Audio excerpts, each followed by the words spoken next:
Hello, Internet, and welcome to today's episode of Slaying 101 here on Game Nights. I'm your host and your keeper of monsters, your monster of ceremonies, and your spooky friend, Savvy. And we're here to play Monster of the Week today. Before we do, I'm going to let these fine folks around me introduce themselves and tell you what they've got going on this week and what they got going on today. And then we will get started. Whoa, I don't have the thing pulled up. GB, I think you go first. If not, you go first today. All right, Graybeard's Tavern. Look at my Twitter for my schedule. Today has and will be a long day. After this, at 10 p.m. Eastern Standard Time, I'll be over on Indoor Adventures channel for Tomb of Annihilation. I will be playing Nazrat, the friend of the jungle. Something like that. And after that, the next time you can see me is this Wednesday over on Indoors channel. We're for Monster Noir, our once a month supernatural detective slash vampire, House of Shadows kind of weirdness. And then Friday, I'll be over back here for Neon Souls at 8, an extra finger, 8 p.m. for Neon Souls to play my drone jockey, Klaxon. And then back Sunday morning to play something new on my channel because I finally finished, after 2 years, Darkest Dungeon. That's me. All right. Sid. Hey, I'm Christina Sid. You can find me on the Twitters at GreekSid, mainly promoting this channel and shitposting. That's basically what I do on the internet now. Yeah. And also apparently make up songs about new quest monsters. I am really proud of that. Check my Twitter. I'm a genius. I'm here on every other Thursday running Elegant Suffering, the Good Society game, which is awesome. And the creator might be watching next time. Just saying. And I'm here on Fridays for Neon Soul, our reporter who's extremely stylish. So obviously a made up character and not myself. And then I'll be back here on Sunday for all this shenanigans. And today I'm playing Salgas, the Chosen. She'll beat you up and then probably drink and eat snacks with you. All right. Rob. That's me. Hello. Hi. How are you? I'm Rob, or bonus stage Rob, or bonus_stage_Rob if you're getting formal and underscorey. You can find me on the internet a couple different places, like here on Sundays at 4. Whoa. Hi. How you doing?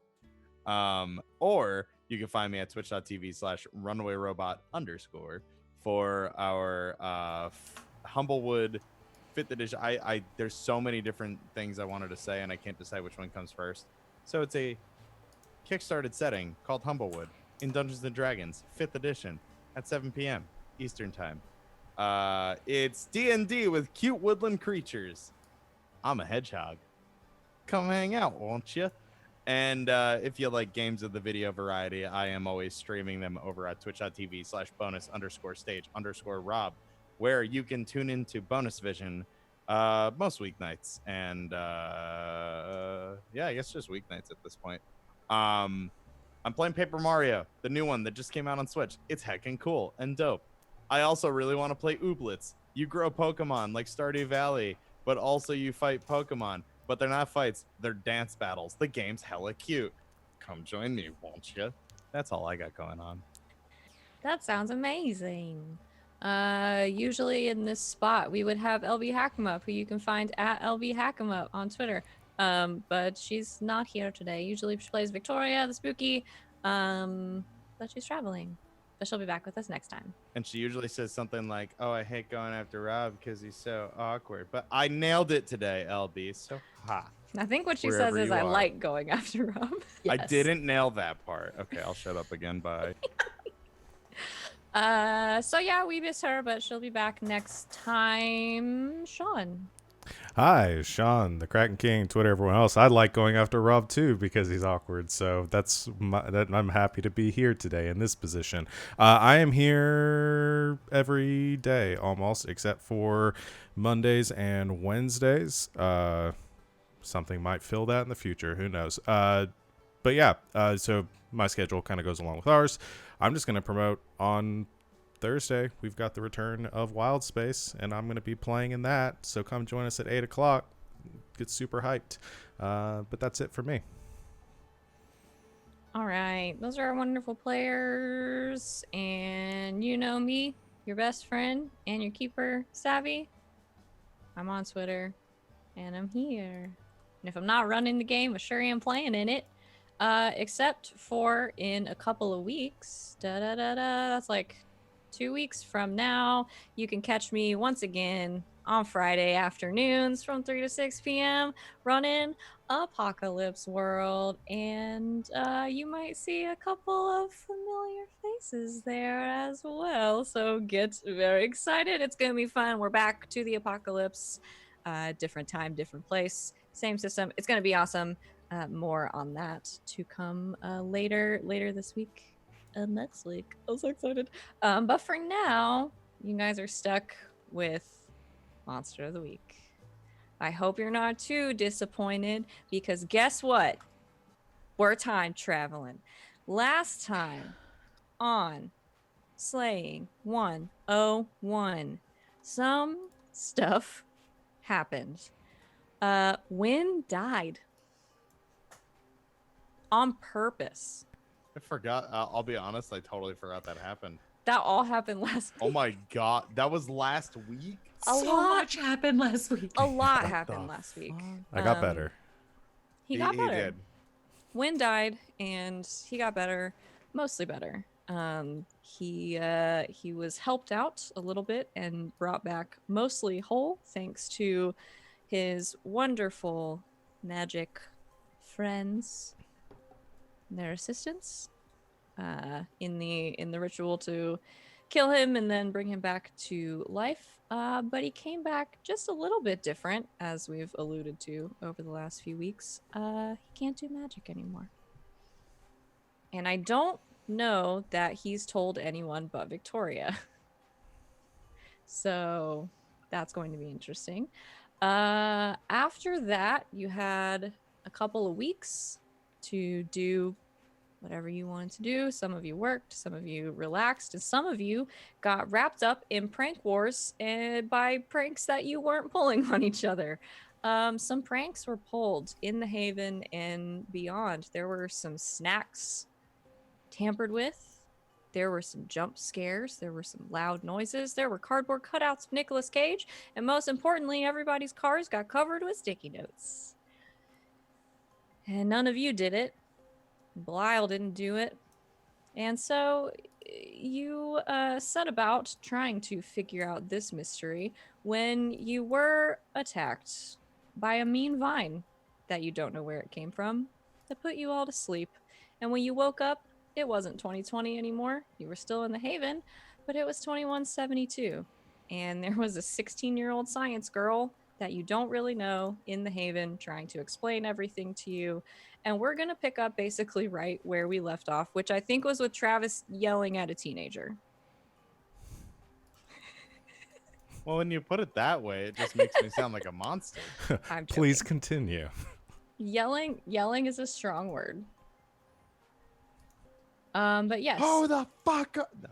So, Mary Beth has explained to you who she is and what year it is, and that she's almost positive that this is not her fault. I imagine you have questions. Did my spear come with us? Whoa, what a question right out the gate. Sorry. I kind of like took it off me, so I don't know if I have it. I have my sword, but It was not it was not attached to you, right? it was not on my person. They took it away. Nope. Shit. Okay. Damn. But everything that we were like carrying is still on us. It's just Yeah. like anything. Everything that was attached to you you still have. So some of you probably have more stuff than others. No rail rifle, So guns and mega taser. so we're all dreaming, right? This is some sort of like shared hallucination, dream, something. I go over and punch Win in the shoulder. Ow! God, warn me.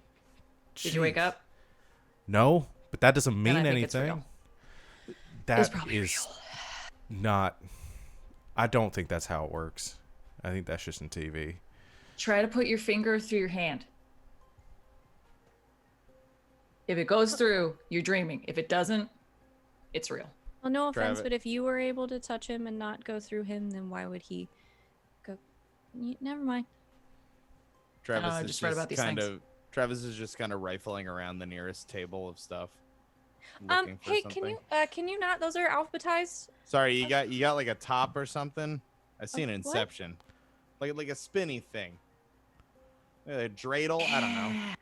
No. I, A coin. A coin. Do you got you got any of that? I got one change? here. Yeah. I'll pull out a quarter and I'll do the. So Travis, thing. yeah, he's just like sitting yeah, there. we don't. Just Cash sitting is there not like really a thing anymore. he's just sitting there intently watching it. Does the coin Okay. stop spinning? Yes, you spin it. It spins for a second and then starts to falter and then falls down on the table. Shit. Does that mean something? Yeah, it's okay. Mary Beth, was it? Yes. What exactly wasn't your fault? You being here and Did not you in 2020 yeah, did you do something? to bring you here? No, definitely not. So then were you expecting us? Or expecting something else to happen? No, definitely not. No, nothing should have been able to come through. What were you doing before this? Scrying? Scrying what, pray tell? You guys? Why us? Okay. I have a monster problem. And they don't have hunters in whatever year this is. I kind of work by myself. And So usually that's your it's first fine. problem. It's really been fine most of the time. But this one, boy, it's really got me stumped. And well, I had said before, so I found some notes and some files and stuff that mentioned you guys, and so I thought, well, I'll just kind of like flip back through and see maybe if you had dealt with something similar and what you did. I do this all the time. You What are you? scry on the immediate past all the time. I wouldn't really call you from the immediate past. It's been almost 150 years, maybe a little more. It's fairly immediate Based for on my- me. Sorry. Well, yeah, I guess. But I mean, it's fairly simple math. I mean, when you do it all the time, it's easy to look at other places and other times. See Yeah, you do it. typically they don't come a calling after you Right. look at them. I don't know how badly you screwed this up, but you must have screwed up pretty I bad. swear it wasn't me. Are you sure you didn't just roll a 14? Sorry. No, I'm kidding. All right, so what's Is that the a Dungeons and Dragons thing? Sure. Why not, kid? Reality collapses. I don't know. I'm gonna have to go and take a look at my book. 7th edition got a little weird there for a while. What was This that? is- Never mind. There's certain things you shouldn't No, know that's- about your that's- future. That's way old. They've made 12. do we need to be talking about Star Trek right now or whatever it is we're talking about? Can we move on to the problem at hand? Yeah, all right. So what spell were you using to scry? And I basically I'm looking for her to take me through like how she did it and see if I like recognize the spell she used. Okay. Yeah. She she flips through. She's like, I mean, have it from memory at this point, but I can show you in the book, I guess. And she kind of flips through the book to the scrying spell that she used. From what I mean, you're pretty aware of this stuff at this point. Wynn has done this, Abby's done this many a time. It's pretty standard. Pretty And- simple stuff. Yeah, you recognize Yeah. it. It's nothing roll, like nothing hinky about it. It looks pretty on the up and up. Was there Okay. anything different about this time? About the spell? No. Or what you saw, or any differences? What's the monster you're dealing with? Well, What's I the don't know. problem? That's the problem. What's it doing? Oh, lots Maybe- of stuff. Maybe it did this. Mostly it kind of took over the house, and that's why I'm sleeping in here. This whole time, Rex is listening for lies, but is completely absorbing the technology. Just like, It's bonkers. yeah, and that's Yeah. like I said, that's why Rex is like half listening for lies, but doesn't really care magic, blah blah blah. But the tech is she's absorbing. Nothing has pinged so far. Yeah, okay. When you say it took over the house, like pulling pranks, like vine growth stuff, any plant related problems? Yeah, that sounds pretty familiar. It's all kind of vines up there now. We're a prank, y'all. She What? cried. Or And being then pranked? Maybe. Kind of a twofer. Oh no. So we fell asleep. Vine things touch us, fall asleep. I assume we weren't just asleep for 150 years. That seems highly unlikely. Did we just like appear? Was there like, You didn't find us in like a supply closet or thunderbolt? something. Or No, yeah, it's actually, she pulls back her sleeve and she's got like a very small digital watch. It's actually, yeah, like pushing 3 a.m. now. I came out here to get some water, and then you were all laying on my floor, which was sort of terrifying. And then you started yelling at me and asking me who my parents were, and now, so you weren't doing the spell just now? well, no, it was earlier. How earlier? I don't know, 9 o'clock or so, a few hours ago. Is that about the time when we first were getting pranked back in our year? Yeah, give or take. So when we looked at the security footage and didn't see what happened, could it have been a time related thing, like somebody stopping time, doing it, starting time again? Have any of the Possibly. but have any of its other pranks been time related? I mean, unless it's using its time powers to prank us.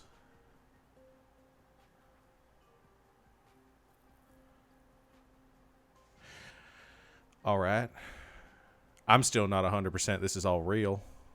But Yeah. hey, might as well go along with it. I'm not really seeing a plan B. All If right. someone wants to try some magic to dispel all this. Sally like closes her eyes and just goes,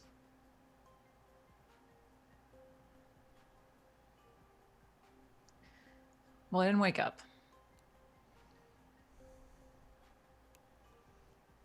What'd you do? You ever do the thing when like you know it's a dream and you're like, okay, I want to wake up now, and you just sort of like do the, and then you just like wake up. I'm No, I sort of figured thinking. you had some spell you tried. I don't know any magic. I'm sort of thinking if this was a magical vine that cost us, it's probably not going to be as simple as like normal dream stuff. It's probably going to need a magical solution or killing the thing that caused it, right? I mean, Points to Travis, like Inception. Yeah, but like Guys, I don't think this is a dream. I think we actually time You're right. It's a traveled. dream in a dream. Oh my And god. maybe in another dream. I am going to have to second Travis and say I really don't think it's a dream. I think you should consider temporal shifting as an option. Well, Yeah, I mean, let's If be you were- honest. This is not the weirdest thing that's happened to us. but also, if she was a part of the dream, that's what she would say. Very true. I'm just saying, we probably shouldn't trust anything while we're here. Rexy takes a deep breath, and we smash cut to her brain where she pulls her pistol and puts an entire clip into this girl as she drops to the floor. And then she exhales and goes over to the whiteboard and starts doing math. And there's strings and loops, and so Rexy's now doing temporal math. Are you from the timeline where Rex works for Banshee? Yes. Yeah. Okay. Is there anything in the Haven that Abby never let Travis into? That Is there? he wouldn't know about. I think there's an area that she told him not to go into, and the player doesn't remember.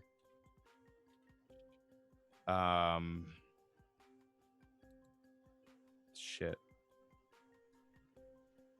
Basically, I would like to go see what it was, but I'm not even sure I remember what it was. As a player, this is just me. We had an out of game conversation about it. This would have been perfect. chat, let us know. Yeah, I can't help with this one, fam. Yeah, I know. Yeah, I'll remember at some point, or Make you'll something say it. up and we'll retcon it. Yeah, that too. True. Yeah, it's a different timeline. Easy. It can be whatever you want it to be.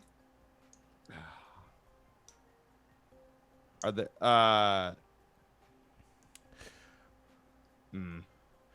Well, I have a question. I mean, here's a thought. For someone that deals with dream stuff, Victoria, what are your thoughts on all this? Victoria's just standing there with her arms crossed, just refusing to engage Fair. with this nonsense. Well, all right. We tried to go around dream logic. Why don't we work with dream logic? Monster. We're good at this, right? Yeah. Let's research. It's still really weird to say that. Anyway, Would you it got. be No, would it go help ahead. to go upstairs and look at what we're dealing with up top?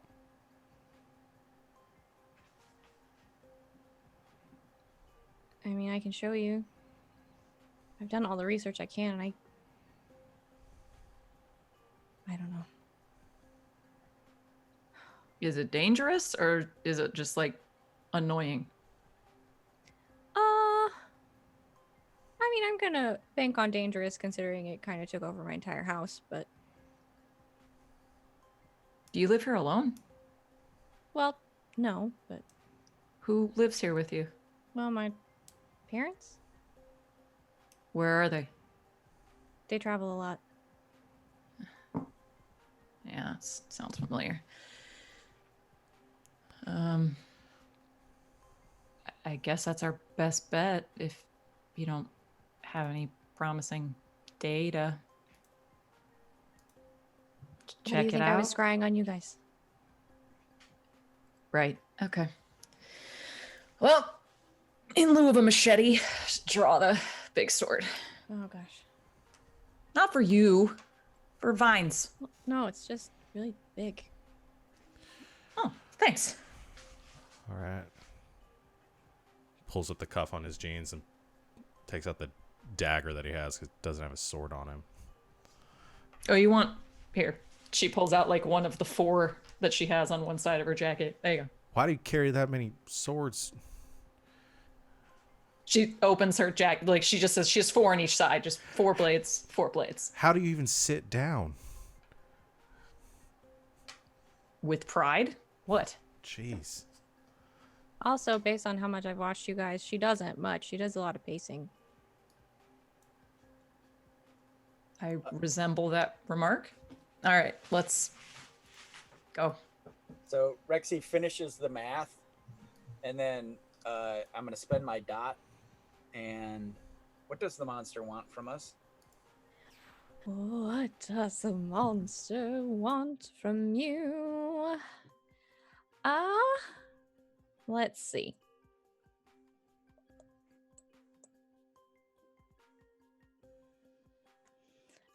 You get the impression that based on everything that's happened and based on sort of the nature of this, if all of it is pranks and the rate at which they are escalating, you think it probably wants you to engage with it. Hey guys, I have a feeling that it brought us here because it needs us, or at least needs something from us, I think. And she starts checking math. That's all I got. I guess let's go talk to a plant.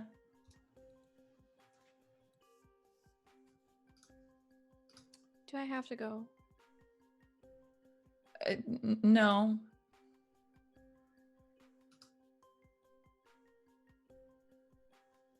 Okay. I think you stay here. We'll be back in a bit. Okay. Here, you know what? Just in case. And she goes over to a drawer and starts like rifling through it, and she pulls out what looks like just a tiny earbud, and hands it to Travis, because you're right there. Put this in your ear. Thanks. I'll put it in his ear. And she goes and presses on the screen of her watch a couple of times, and then says, "Can you hear me?" Jesus. Yeah. Sorry. Oh, that's all right. Hey, listen, before we go like make nice with Audrey too up there, can you, and he'll like look around is like the layout of the Haven roughly the same? Yeah, it's pretty much the same. So from her computer, Travis wants to go past like where basically like the lore library and shit is. In our time, there's an unfinished part of the Haven, and Travis wants to see what it is.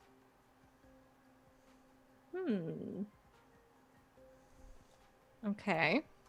And I found the map and I dropped it in our chat. Oh, nice. Da-da-da-da. Let me look at it. It's all the way Forgot. like east. I forgot we had a map of this thing. Scout area. Da-da-da. Okay. Oh yeah, there's that part that's just cave still. Mm-hmm. I forgot about that. Yeah, okay. So you make your way past sort of the library area and the bookshelves, and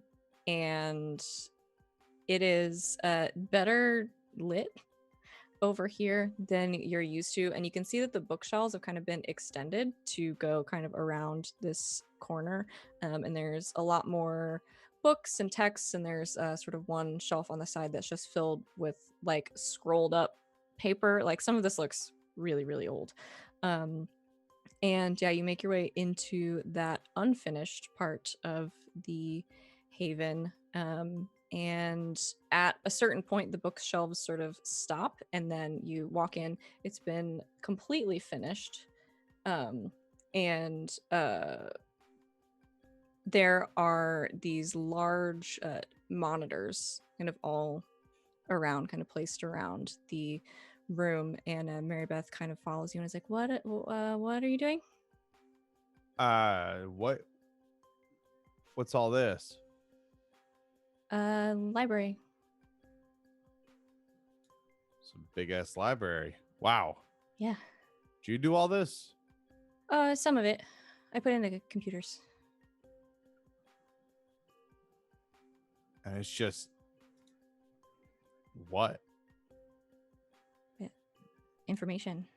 Stuff I've been compiling. Some of it you can't get physical copies of anymore, so I stopped the bookshelves and I I had the computers.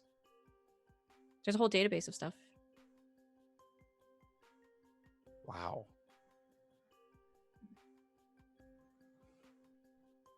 And nothing in here is what you're dealing with. No, nothing that's been proven to be real anyway. That's the hard part. Great. Are we pruning or what? Yeah, sorry. I'm coming. It's just more books. Just really hoping to be some cool statue of me or something. Why would I have a statue of you?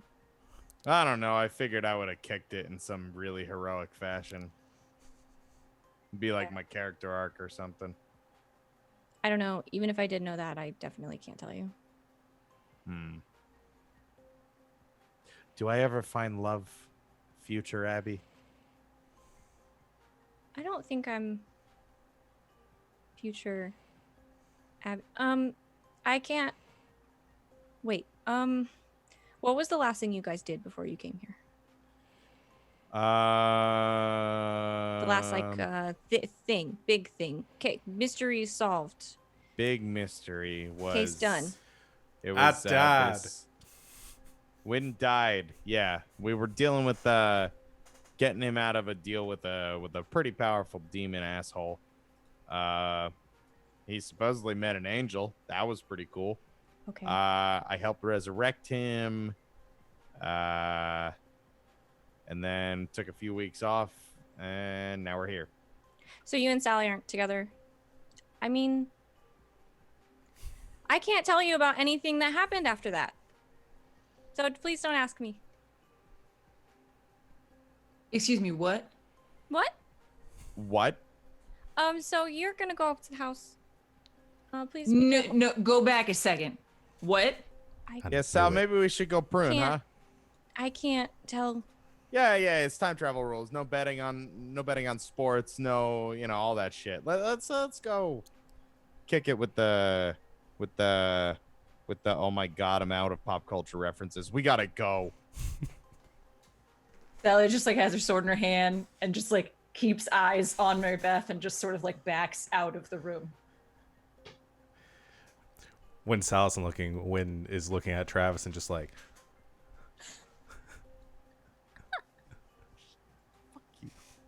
hey, you don't happen to have like my old armor stashed around here someplace? Because I don't have that right now, and I really don't want to get hit up there by a big plant monster. I don't know. Would you have left it? I literally don't know. It's been 150 years. I don't remember. Actually, I might have. Well, I might have something. Yeah, hang on. And she goes over to sort of a large cabinet on one side and pulls open a drawer and starts like pulling stuff out, looking through. It's just a lot of like random things.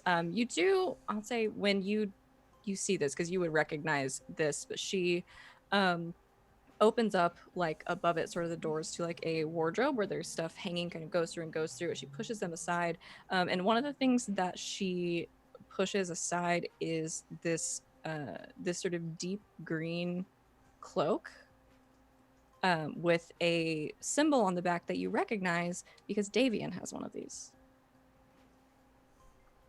Where'd you get that? What? The cloak. This one, it's mine. Why? Wait, you're not in the, are you in the order? Technically in training. No You're shit. a Fang of the Beast, right? Yes, I am. Or was. Yes, I am.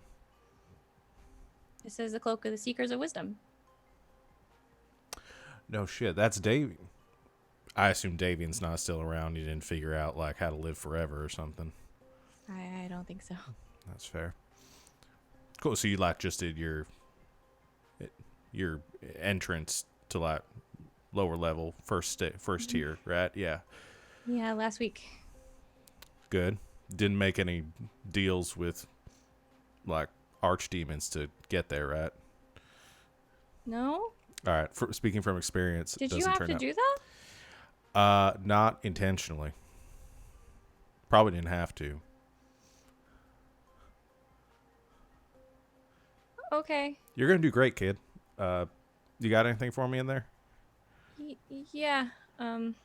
She looks really scared and goes and sort of pulls down a couple of things, kind of dusts one of them off and kind of tosses you something similar, not as new and nice, but very similar to the armor you're used to wearing. I think that's close. Yep. I think it'll fit. Just like pulls it on. Might have to mess with it a bit, but yeah, that should be good. Thanks. I'll try not to get it dinged up too bad. That's okay. I can fix it. I do have the the safety first move where you have jury rigged extra protection to your gear. Is there any way I can flavor it by like taking some clipboards or something and just like shoving it down in there? Sure. Why not? Cool. Just like on the way to meet up with Sal, just like grabbing that, just like tucking the back, shove one down the front, just in case. Try and be real careful. Al was frozen in place, just like staring at Mary Beth. What? Nothing. All ready to go? Yes. Should be fun. And Rexy stops at Mary Beth. She's like 16. How tall is she? She's pretty short. So, like Rexy's height, like 5 something. Yeah, 5'3", 5'4". Okay. Rexy stops and puts a hand on her shoulder and is like, "I'm pretty sure it's stringy time, that is, and I don't care about the rules. We'll be back." And she just turns and walks away. Oh, okay.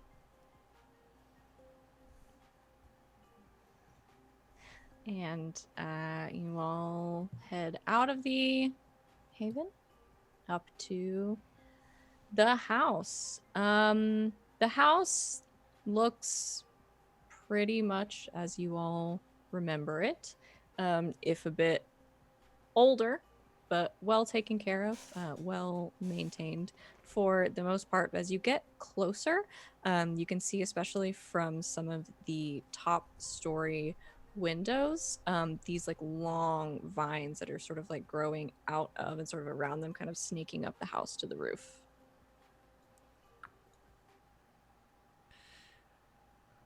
That looks bad. Anyone else getting a Jumanji feeling? Jumanji. Jesus Christ. Why couldn't I think of that before? It's all good. Yeah, Jumanji.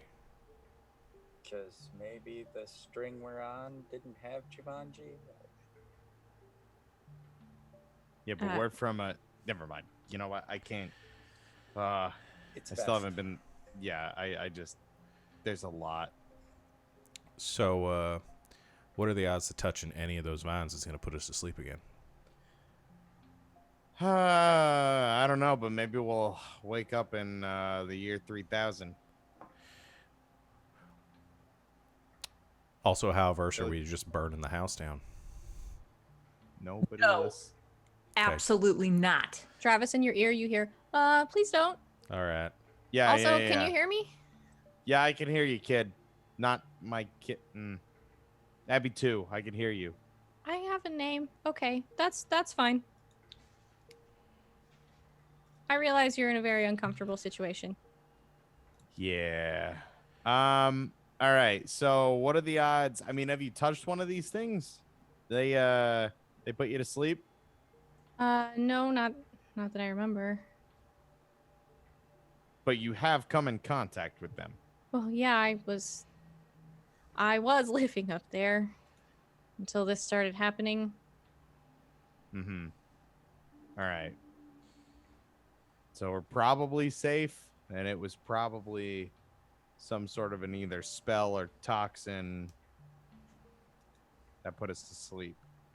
Yeah, most likely. That seems right. All right. Maybe so we wouldn't go insane with the time travel. Yeah, well, I feel like it's still happening. So It's longer than you think, Travis. It's longer than you think. what are you talking about? Oh, I think even you're too young for that reference. Never mind. Right. So should we do a once around the house, try to get an idea of what we're dealing with, or just like straight in through the front door? I mean, she said that, it wants to engage with us or something. Yo! Plant thing! What do you want? Yeah, that'll work. Sometimes the direct approach works. Sally, you yell and you kind of look up at the house, and in one of the windows, which you know, at least in your version of the house, to be one of the bedrooms, you see just kind of popping up very briefly over the windowsill a figure. It's like a child, and then pop back down. Hey, Mary Beth, you got any like siblings or anything? Anybody else living in that house with you? Butlers, kids, robots? No kids, no. Yeah, I mean we have a butler, but Are they still yeah, up there? no, I gave him the weekend off, so he shouldn't be back for a couple of days. All right.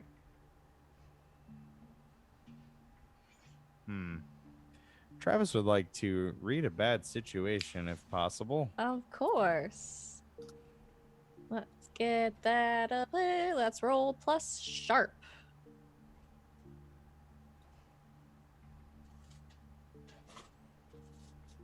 It's an 8. All right, that is a one question. Oh.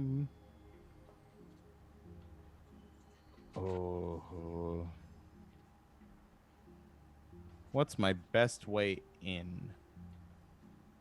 Ooh, your best way in. So I think looking from what you can see from the outside, it's for some of this on the interior, it's gonna be hard to tell from here what's going on inside, but it looks like, especially where they are like coming out of the windows and everything at this point, that a lot of these vines are concentrated to the second floor. So you can probably safely assume there are less on the bottom floor. It's really going to be a matter of getting through them to get to the second floor. If you have the ability to, probably coming directly into the second floor from outside is going to be the easiest thing. Okay. Sal,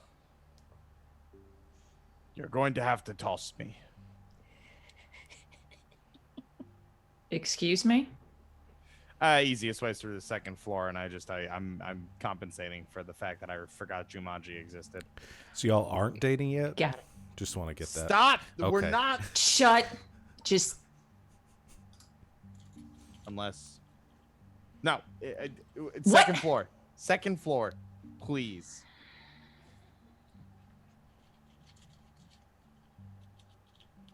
Going up to the second floor. Okay. Yeah, basically, I'm going to try and get to. Well, I'm sorry. Was that window where we saw like the small childlike thing in the first or second floor? Second floor. Yeah, I'd like to try and go there if possible. Okay. Yeah, Sally, fly you up there. Mm-hmm. All right, Sally, you sort of pick Travis up and fly up toward that second story window. And you can see as you get close, these vines have sort of like, they are, at this point, the glass in the window and the screen, everything is gone. They are sort of like framing the window as they kind of crawl out and like around the house. So the window is essentially being held open by these vines, but it's a large window, probably like 4.5 feet this way. So once Sally gets you up there, you can kind of brace your feet on the windowsill and go in if you would like. Yeah, I think I would. I'll do that. Hiccup. I'm trying to think of I likely wouldn't have had my guns on me because I was just around the house, but I'd like to think that Travis still carries his knife. That seems reasonable at this point. Yeah, I'm gonna say that I wouldn't have been loading up like guns and shit, just like walking around the Haven, but I think that he's a knife boy. Was really mad about the Oreos. I mean, I think it's like more like an EDC thing, but Yeah. yeah. So Okay, yeah, that's fine. I think he would brandish his big knife and cautiously enter the house. Okay. Yeah, you climb in through the window with the knife. It is dimly lit. Sorry, I thought I was gonna sneeze. It's okay. I've been battling like occasional hiccups for like 2 minutes now. I don't understand. All We- bodily functions are valid. It's okay. We Just are all definitely happening. the two people that should be talking to each other right now. on the It's gonna be internet. great. While they're up there, Rexy leans over. Thank you, to, GP. leans over to Win, and is like, I can see it. Me too, right? Hmm. It'll happen. Probs. It's only a matter of days. Then I take a picture of them when they're flying together. Since Aw. Sal's got to be holding them. Yeah, they're gonna want that. Adorable. Oh, that's really funny. All right. Yeah, Travis, it is it's kind of dimly lit, almost with like this this like orangish like yellow glow.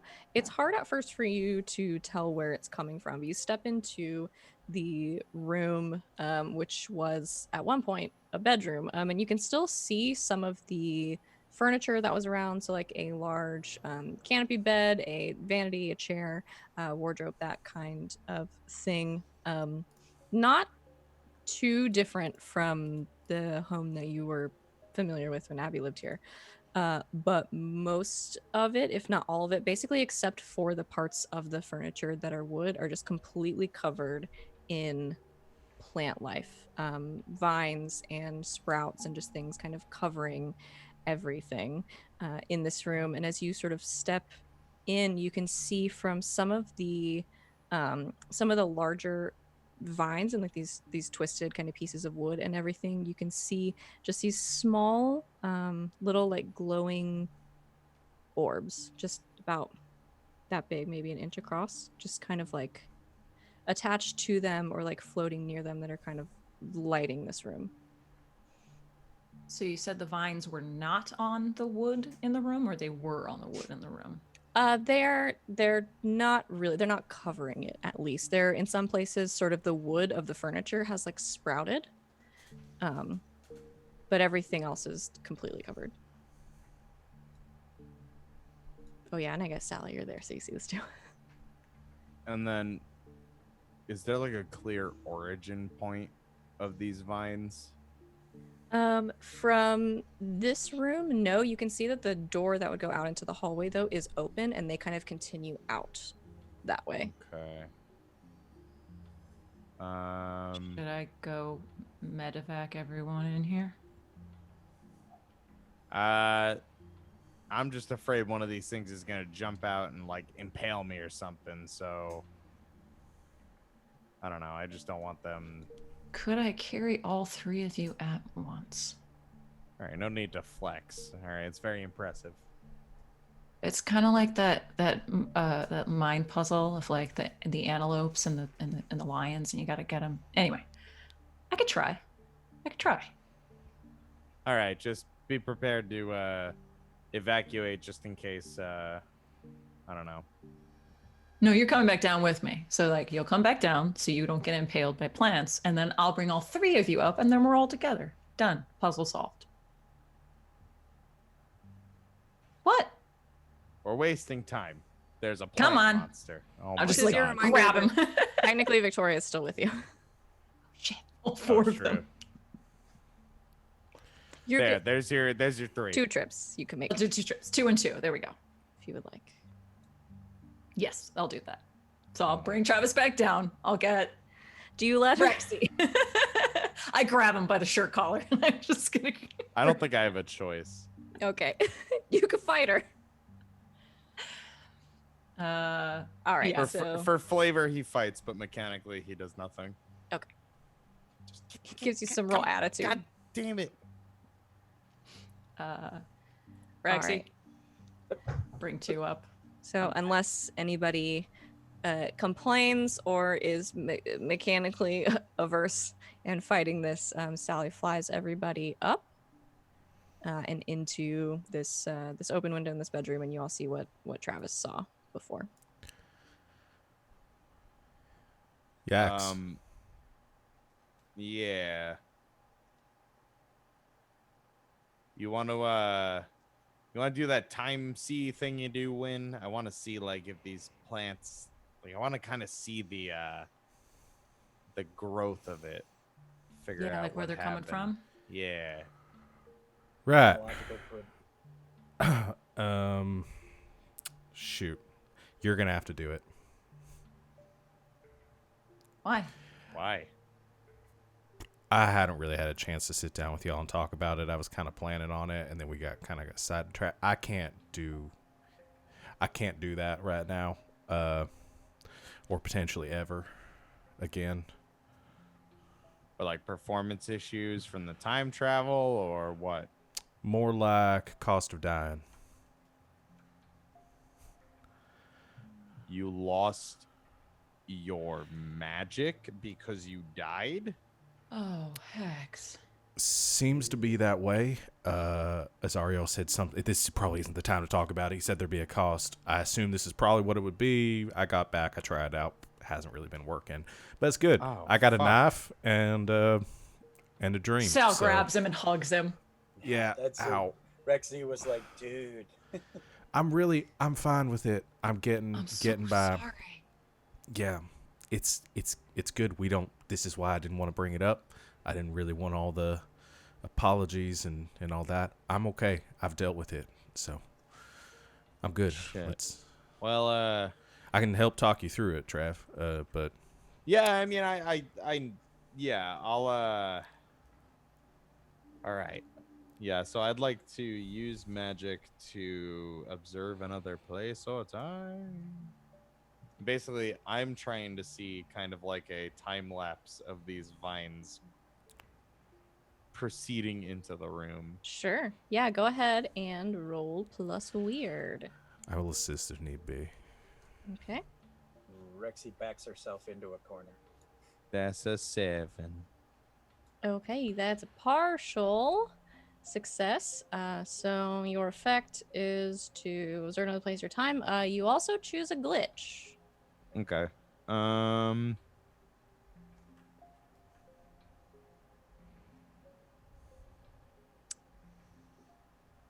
I think. Oh wait, I think I have something for this. Oh no, that's not big magic. Hang on. Sorry, this is the episode where I remember that I can like roll for things. Oh, you're good. It makes sense. Like, this is the first time he has to do it, and it's like high pressure situation. Okay, it's not a miss, it's a partial. Okay. I would like to the effect.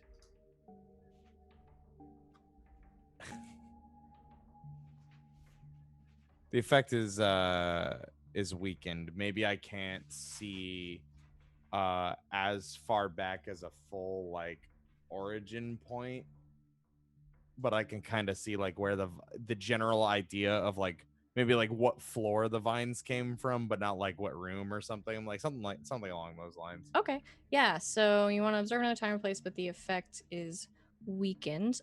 What does it look like when Travis does this? Everybody else gets their spooky magic effects. What does yours look like? So he whips out the old skeleton key and sort of does the low chanting to himself, the John Constantine magic. Maybe gripping the key a little too tight with both hands.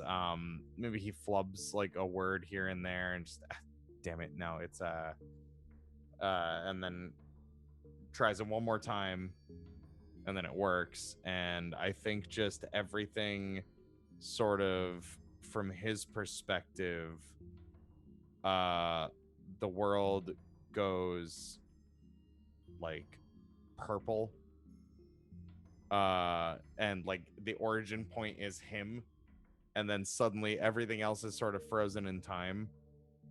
And then he slowly sees time start to rewind, and he's trying to follow the vines, and like he'll sort of like crane, like not removing his feet from his point, like where he's standing. He's just sort of trying to crane his head like out the, or like a little bit into the hallway to see like where things came from. Maybe the failure or the partial failure comes, or the glitch rather, comes from like his fear of like fucking with his body at all, like altering his posture. He's a little too rigid, I think.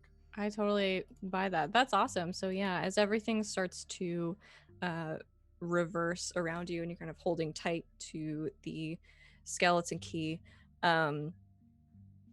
you watch as the vines sort of around you in this room, as you kind of crane your neck to be able to see like out into the hallway, they start to retract as you kind of watch them in reverse, kind of make their way down and grow smaller and then kind of out into the hallway. Some of them just kind of stop on one side of the door frame, but you can see sort of as you look out into the hallway, the rest of them retracting around into the right.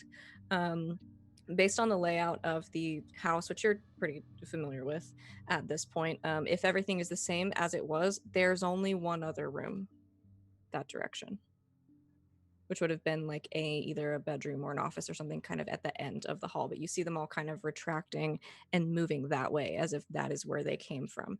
And then also as you hold on to the skeleton key, which you've used this as sort of your like magic focus Yeah, a few times now. Yeah, it's my focus. It's effectively a wand. Okay.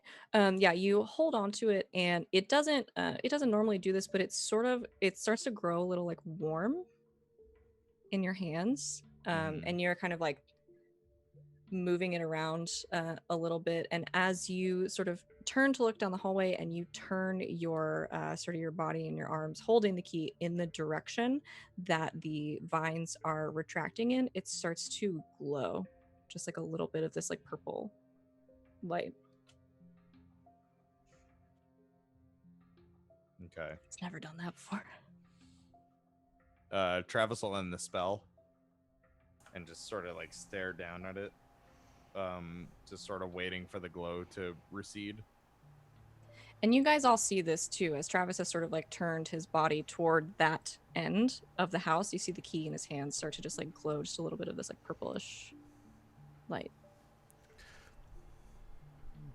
Wynn sort of slaps him on the back and says, "That was good. Relax your knees a little bit. You don't need to tense up so much, but it was really good." Thanks. Yeah, I'll do that. So, and he just tucks the key away in his pocket. Still a little bit warm. And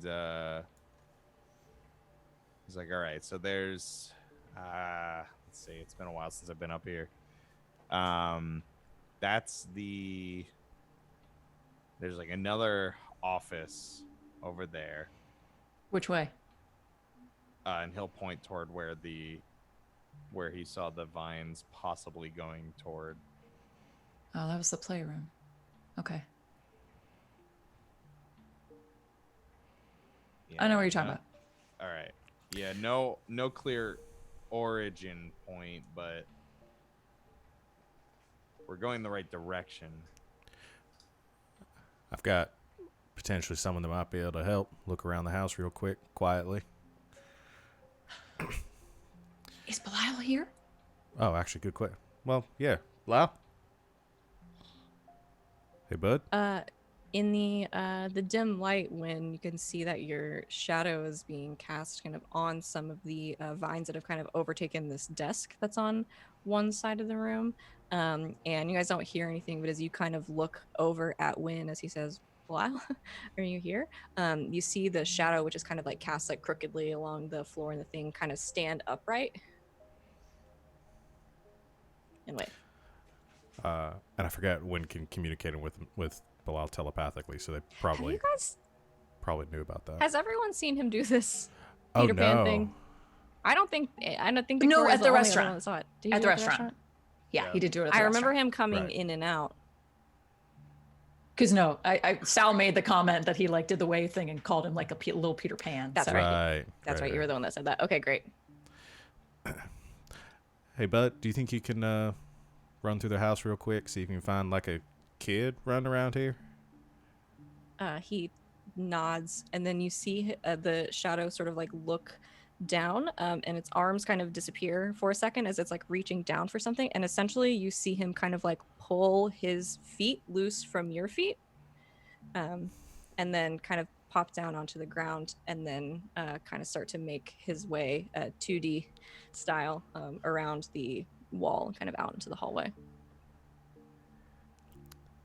That's never not going to be weird. Never not going to be cool, you mean?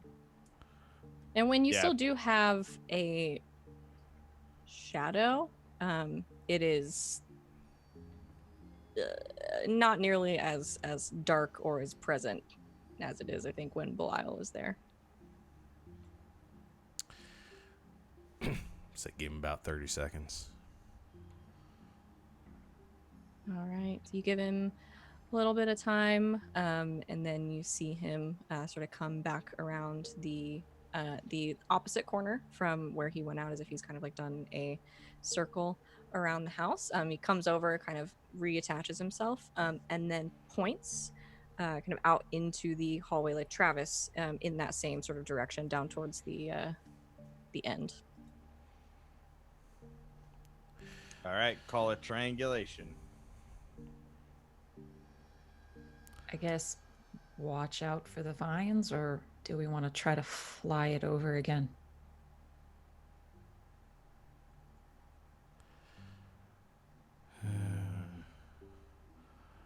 Fuck it. Sally just like presses her toe on a vine. Does it do anything? No. Yeah, you all sort of, where you're standing on the floor is mostly clear because the floor in here is wood. But you sort of make your way over to the side, kind of where the baseboard is, like kind of push on the vine.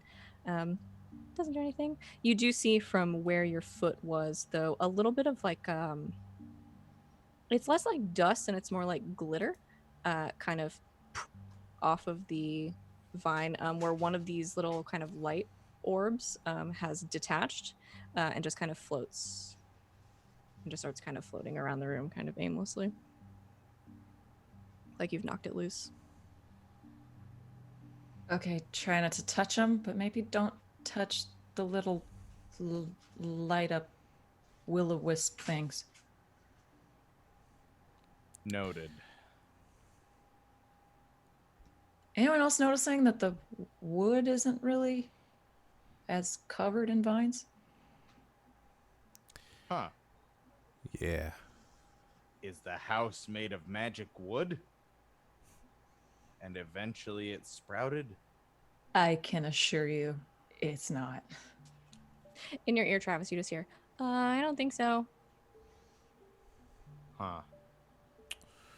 Maybe whatever this thing is doesn't like things that aren't made of wood. So it's leaving the wood alone. Nice. There's a joke in here about wood somewhere.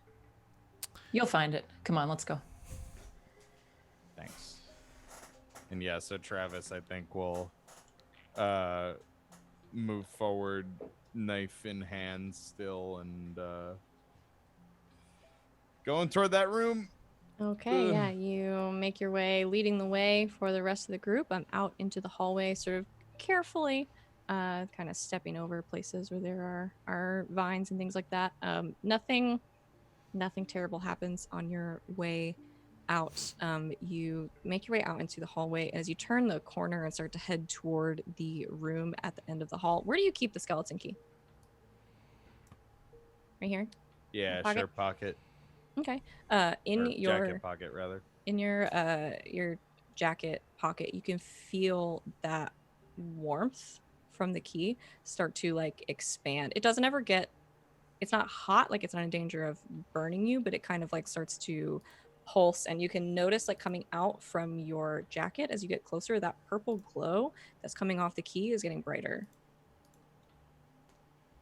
He'll put the knife away and take it out and do one of these, like he points it in the direction that he's going. Okay, it And gets a then little bit brighter And then he turns away. and starts to fade a little bit. Oh shit. All right. I'm a radar. Why is your knife thing wigging out? That's the skeleton key. Why is your key thing wigging out? I'm just pretty powerful spell slinger these days. Is it your genie thing? She's not a genie, all right? Oh, sorry. What are your key person? I don't know. I don't hear her. I don't think I hear her. Is anybody there?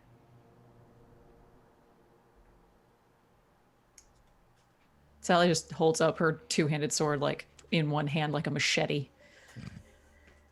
All right. Well, lead the way, Key. And he'll just keep walking forward with it and following the glow. All right, yeah, that warmth in the key continues to pulse more and more, and it glows brighter and brighter. It's not, I mean, it is not going to be like blindingly bright or anything, but it becomes very obvious as you sort of reach the end of the hall. And through the doorway, you step into this sort of large room at the end of the hall, and it is completely covered floor to ceiling in these vines. And what is in front of you? Now this music is a little too spooky. Do a nicer one for myself.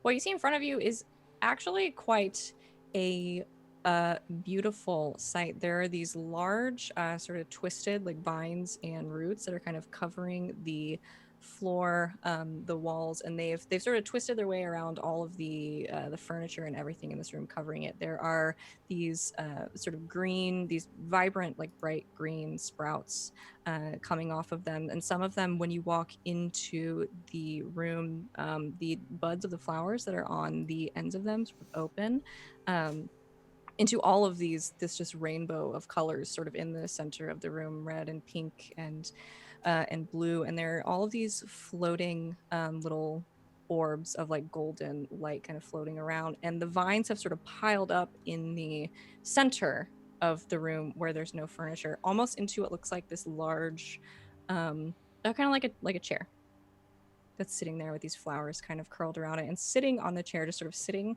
cross-legged, is this little figure the size of a child. And as you sort of enter the room, you see the figure sort of raise a hand and kind of move its fingers a little bit, and the orbs of light kind of glow brighter and light the room a little bit. Yeah, and you see a little figure sitting there. She has this long and like bright pink hair, kind of tanned skin covered in freckles, and she is wearing this kind of mashed together kind of green and brown outfit, barefoot, just kind of sitting there. You found me. Yeah. Hi. Hi. You do all this? Yeah.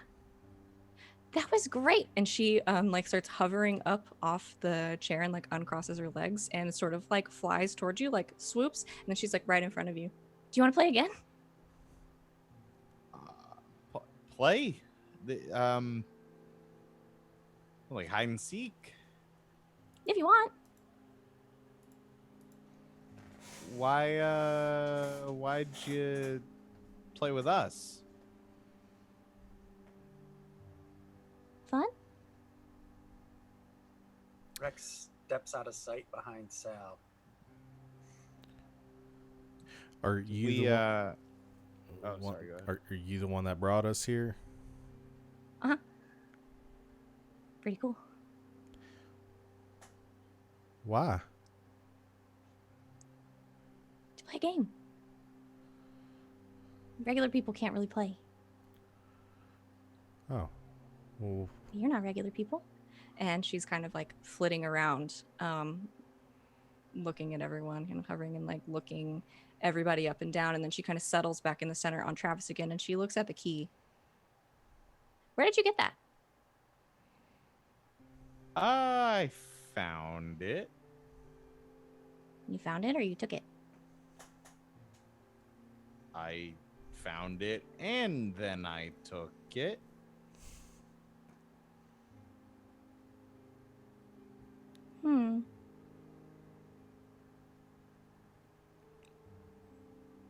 That's one of ours. Excuse me? It's one of ours. Ours. And who are you? We'll tell you if you play a game. The- Why couldn't we have played a game back in our time? We can do that next. I like this time. Why do you like this time? I got this big house. So, do you want to play? If we play, do we win anything? What do you want? Well, I guess besides you telling me who you are, Yes. can we go home? Yes. Okay. What kind of game?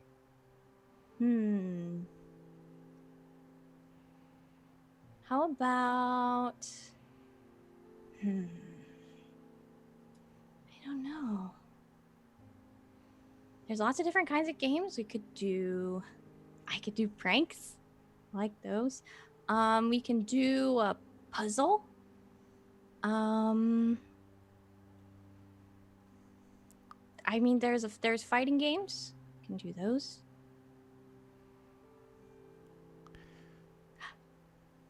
I know. I'll pick a good one. And she kind of flits around and sits back down in her chair made of vine. Says, "Are you ready?" no. What kind of game is it going to be? You'll find out when you get there. Wait a minute. 1, 2, 3, 5. And she locks onto Victoria, who is kind of standing with her arms crossed behind the rest of you. And she narrows her eyes.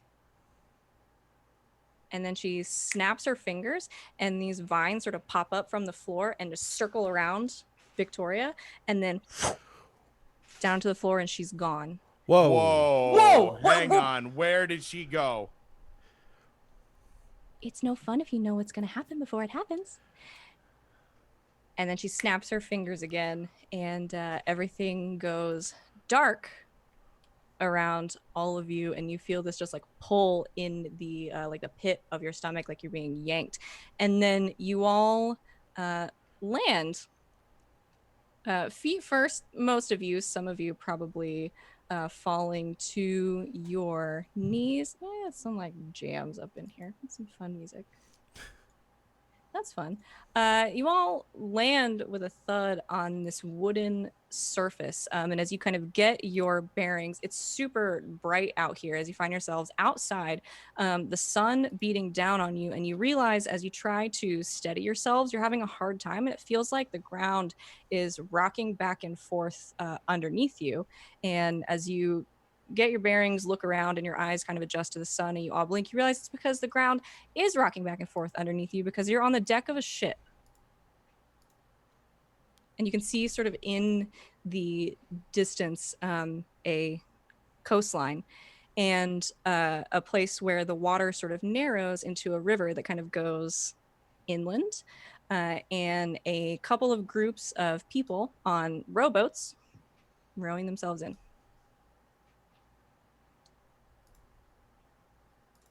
What the hell? Okay. And he kind of looks at Travis looks at the key and he's just, I can't believe I'm going to say this, but I wish I never stole this thing. Okay. There's people in the rowboats? Yeah, they're a ways off from you, but they're sort of making their way inland. What do they look like? What kind of clothes are they wearing? Like trying to gauge like where or when are we? It's hard to say. They're I mean, pretty standard from what you can tell, sort of these white like linen shirts, breeches, that kind of thing. The boat? How does the boat look? Looks like a ship. Not a yacht. Hey, and he'll reach up kind of to where his communicator thing was. Hey, Mary Beth, you still there? You hear a little bit of static, and then it kind of clears up, and you hear her voice. Travis? Yeah, hey. What the heck? Where'd you go? I don't know. Where did we go? We're on a ship where like there's people in rowboats going toward the shore. Like, I don't think we're sinking. I don't. God, geez. Let me. I don't know, you got drones or satellites or some shit. That's not really gonna help me here. I don't think you're in my ear anymore. And you hear like, her, kind of muttering under her breath for a minute. Let me see if I can find you. Oh man. What? Well, you're definitely not in my ear anymore. Well, then how do we have service? Magic? The magic communicator. Oh shit, I need one of these. Yeah, Sorry. it's not exactly Bluetooth. So what year are we in? Well, I'm working on triangulating that at the moment. You're definitely still in Georgia. Actually, it looks like you're right off the coast of Savannah. So you're not that far. All right. Oh no. What? 1733. 1733? You gotta be shitting me. It's actually What? a very important year historically for Georgia and Savannah in particular. Why? What happened? Well, they found the city. We found the city. Yeah. Like found it. Like establish it. Yeah. Oh, cool. Okay, so how does that get bloody? I don't think so. All What right. the heck? What? Where's Victoria? Here yet? We don't know. Yeah. She got ganked by vines, and we don't know where she is. Yeah. I'll try to find her too. There's still 5 of you, though. What? Did you take somebody with you? No. No. And then who's whomst? Who's Well, on the I boat? don't know. No, I mean like Travis. This is me asking the keeper, like, who's around us? Look around the boat. What's happening? You look around the boat. You don't currently see anybody else, except for the 4 of you. But Can we look for the steerage? Sal's been on some boats. Can she look for the steerage, like captain's quarters, somewhere to drive this thing? when you feel so you're standing kind of close to the edge, and you feel somebody push you in the small of the back, and you go sort of tumbling over the rail towards the water. You can act under pressure to try to save yourself. Yes, I guess, would but like you're to about do to that. get wet. Roll plus cool. Oh boy. Guys, wind's not the coolest. What are you talking about, man? The coolest. That's a 4. The You- coolest. You guys don't. There's not even time for like a yell or anything. All the other three of you just hear a splash. And Ha! when you are in the water, What and the fuck? sort of hanging like a little spider monkey kind of off the rail off the side of the boat, you see this little figure with long pink hair, barefoot, just kind of hanging there and just pointing and just laughing hysterically. Oh, come on. All right. Sally will fly into the water and grab wind. Got you! All right. You got a name, Ah. kid? Who, me? Yeah. I don't think that was part of the deal. Oh my god. All right. I'm going to call you Shithead then. Hey, Shithead, come Hey, on. that's not nice. Well, then give me a name. You did technically say if we played a game, you would tell us your name. Well, you haven't played yet. That wasn't Right, the wait. game? No. Oh shit! I think my phone was in my pocket. I It's don't like think the I really- third time I- this has happened to me this year. Well, guess what? It's 1733, so it didn't happen this year. All This right, was fine. not a good year for me. Why? What? Wait, you were alive? Yeah, I had a 2-year-old. Mazel tov. How'd that end? Fine. Okay. Where are you? In France. Oh. Shit. Yeah. All right, what's the game? Besides pushing me overboard. That was a good one.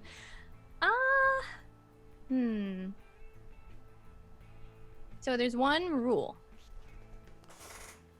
in And all of what's my that? games. You have to follow the path. Okay. So Travis pulls out the skeleton key and just spins in a circle. That's a good start. There is, I know this one, a very important man giving a very important speech. I'm going to push him in the water and ruin it unless you find me first. All right, cool. So I just got to give a speech then. Okay, so 7 years ago. And you hear from the side of the boat where she's hanging her snap her little fingers, and there's just this. Oh, This little fuck, it's cloud. on me, is it? I don't And she think it's you, disappears. buddy. Crap. All right, well, where was the city founded then? It's probably the mayor or the duke or whatever Point- fucking asshole found cities. I don't know. Points to all the rowboats rowing away. Yeah. Probably Yeah, that makes sense. that direction, maybe. All right, Sal, how do you steer a ship?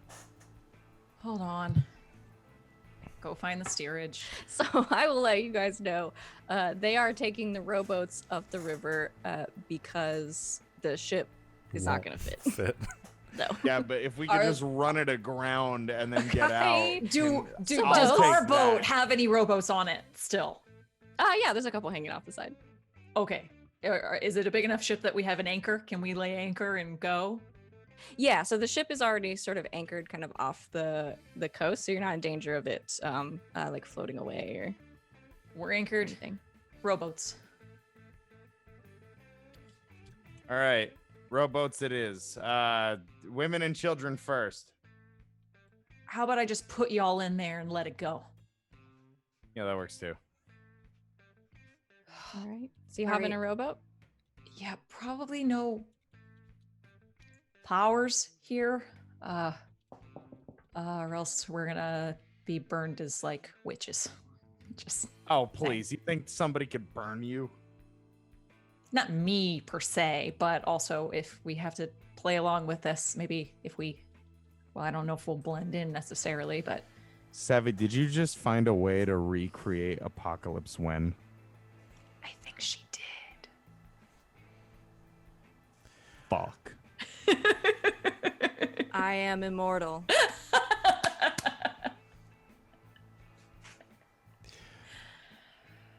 Okay. Can Sally either like act under pressure or read a bad situation to like try and remember back for relevant things around this time. Like the history? Yeah. Like the history of like the area or like just the Yeah. general. I'll say investigate a mystery. Okay. Seems like there's some investigation going on here. Sure. Man. And that's sharp, yeah? Okay.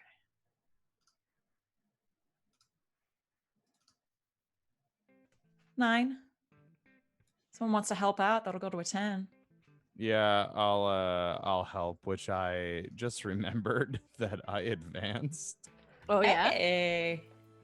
And I don't remember if I've helped since I advanced it, but yeah. Okay, Oh, so like yeah. for flavor, Sally's just like, okay, 1730s. Okay, we're not full colonies yet. Who actually paid attention in history class? Apparently Travis. I was in some museum doing a job in like 99, and then he'll just rattle off information about Georgia that Rob doesn't know. Well, yeah, you're from here though. Travis is. Yeah, Travis is. All right. Yeah, because that's a 10, so that's a +1 to Sally without anything bad happening. So that's a 10. So you can ask more questions. So you want some history of the area, important Okay. people, important events. Yes. She said that someone's giving a speech, so yeah, it's probably whoever's putting this together.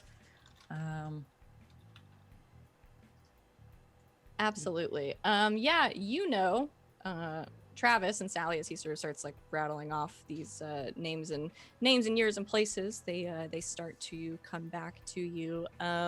The province of Georgia and city of Savannah were founded 1733 at a location called Yamacraw Bluff, which anybody else who's from the area, that would sound familiar because it's a landmark in the Savannah area. Who can still go there today? They landed in a ship called the Anne and made their way in, established a settlement. It was mostly peaceful. The man you are looking for is General James Oglethorpe.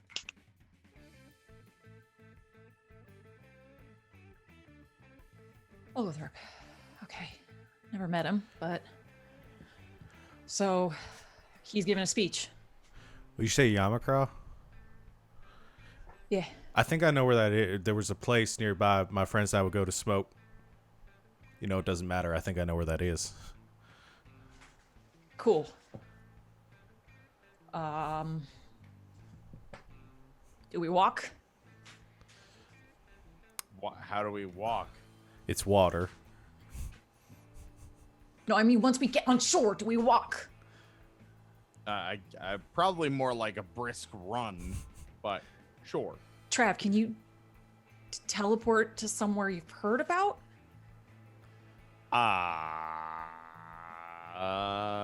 Can I It's like just teleport to Can you somewhere teleport?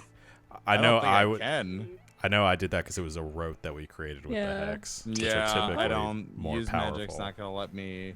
Well, I could try to do one thing that is beyond human limitations. I mean, It's very far beyond the- human limitations. in the most technical sense. No, I think we're Yeah, I going to don't draw think- the I don't- line at yeah. teleporting. I don't think I can. That was funny. No, I mean I would have probably had to draw like a circle, and I haven't defaced any national monuments before they become national monuments. Only after. I drew a dick on Mount Rushmore. They still haven't found it. Nice. When as they're having this conversation, you suddenly feel the breeze get stronger as your hat is ripped off your head from behind you, and you just hear giggling, Shit. and this little Like- hand just like throw it into the water. God damn it! It's my favorite hat. Get it. Thank you. Sal goes and gets the hats. You hear from behind Wynn as his shadow is kind of cast in the boat. Wait! And then when you see your shadow, just sort of move itself over the edge of the boat and drag you with it into the water. What the fuck, Bilal? You're dragged into the water, and the rest of you sort of hear a splash and kind of look over the edge of the rowboat. And when you come back up from under the water, you don't look like Wynn. And you guys all see this as off of the edge of the boat, there is this dark, almost shadowy form of what looks like a big fuck-off crocodile right next to your boat. And Wynn's gone. All right. Hopefully that's part of the game. Wynn? Crocodile. Trying to climb up onto the boat as a Whoa. crocodile. Whoa! You I guys hear Belial just from like somewhere in the ether, like, no, your hat! Your hat! Looks down. Where's the hat? It's kind of floating away. Okay, goes through, and then realizes like my arms are much shorter than they were before. Tries to grab onto the hat. No. Jump. Okay, starting to understand this. Bites the hat and then gently Hey, and tries to go back to the boat. you did it. You can swim. I What? made you swim. Bilal, what did you do? I made you swim. Is this Is gonna he stop? talking as a crocodile? Or is this still yeah, his crocodile mouth is moving. I Wait, made is it you like swim. human voice coming out of it too? Yeah, it's Or- a human voice coming out of a crocodile because it's funnier that way. I thought you couldn't do magic. I can't. Bilal, what did you do? I made you swim. Shit, buddy, could you Hey, not Bilal. warn me about that? Sorry. Can you change him back now that he got the hat? Because I don't Oh. think we can bring a crocodile. Yeah. Can you do other Uh, things? Yeah? Okay. We'll talk about this in a second. Yeah, if you can make me not this anymore, that'd be great. I can make you fly. That might actually be cool. But, like, don't make him a bird. Aww. Is that the only way you're going to be able to make me fly? Yeah. All right. Yep. Okay. We'll figure this out. I turned you back. All right. Turns back. He and turns you back. Tries to climb back up onto the boat. I don't know Wait. if you want your animal yeah. forms to be able to talk or not, but for that one instance, it's funny. So I'm saying it I'm happened. cool with it. It's ridiculous. 'Kay. So Wait a second. If he turns you into a bird, could you fuck with the speech? but we need to make sure the Swoop in, speech like, happens. Knock the guy off of the. We got to make sure Oh, it happens. yeah. Keep him from doing that. But we need to get over there, right? And I mean, if I'm not really sure, it's been a while since I've been out fishing here, but I think that's Wilmington Island. They're going to have to go around the bay to get to the bluff. So if we can like go straight over, then we should be able to make up some time. Yeah. So Sal, you fly. I guess Bilal flies me. And I'll And- grab the other two. You can carry the other two. All right, friends, let's go. You get ready to take your shortcut ish to the land mass in front of you. That is where we're going to go ahead and take our break for today. Thank you, everybody, for hanging out with us so far. We're going to take a quick break, refresh ourselves, and then very quickly get back into what has become total chaos very quickly. So stick around. We will be back shortly.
And welcome back, Internet. Thanks for hanging out with us during our break. We are back and better than ever for more whatever this is. All right, so we're going to pick back up where we left off or shortly after.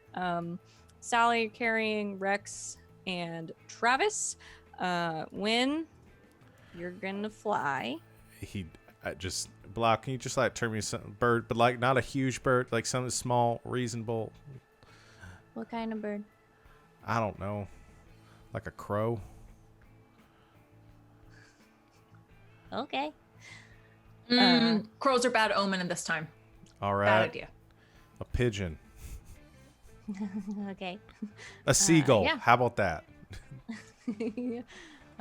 Turns you into a black seagull. I think you got the colors wrong, buddy, but that's fine. As I only have one. Rat. That makes sense. And it's all coming from like the seagull's mouth, who's also wearing the baseball hat. Okay. Sean's decided that all of Wynn's shape-shifting forms are wearing hats, and I said it was fine. We don't have to do it that way. It's like when Ditto transforms into any Pokemon, but it's still just the Nice. Ditto face. Just Yeah. Do you want to be wearing a hat or not? No, that's gonna get annoying. Okay. I'll let you talk. But the hair, like the feathers, like kind of come out in the back, like the back Like the of his backwards hat. cap. It looks like Wynn, but a seagull. Yeah. Yay. What even is this show? just that Instagram thing, like, This which is- seagull are you? This is a real move from Yeah. a real playbook. I took the shapeshifting move from the Monsters You could just playbook Shapeshift. so long ago. It's couldn't just like figure out how to make I it don't know. work. You could shapeshift. This is a good game. It's so good. Monster of the Week's a good game. Okay, so you fly and you land on shores of old Georgia. Before it was Georgia. Soon to become Georgia and Savannah. Yeah, what are you looking for? Where do you go? Do you stay a bird? Can you just stay a bird forever? I don't There's no limit. There's no roll. The only mechanical bonus it gives me though is like a +1 You get the on +1. investigative mystery, due to Why my did you put this heightened over there? animal senses. It's like the last You one may on my change sheet. your form. We're sitting around at the hideout, and we're like, "Well, we better investigate." Vroom, you turn into a dog. Yeah, you Just could start just typing at the computer. That's what I'm saying, man. It's just like, you can just do this Yeah, forever. forever. Okay. Cool. I had this ability Oh, in the one shot Ryan ran like 2 weeks ago, and I was like, I have to have Yup. it. All right. Okay. But yeah, I so mean, are you gonna stay a bird for a yeah, while? yes, I am. Okay. Updating your in-game date for you. I think this is very helpful and fuck, I can't spell. And a good use of my time. There you go. Okay.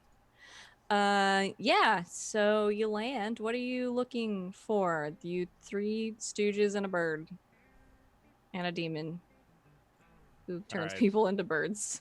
So we need like some ribbon cutting ceremony or whatever these settlers did. I'm guessing again if it's at that place. I mean, is there like a high point? You know, there wasn't exactly microphones or anything to talk to people. You just kind of had to yell. I'm googling Yamakra Bluff because Wynn probably knows a little bit about the area.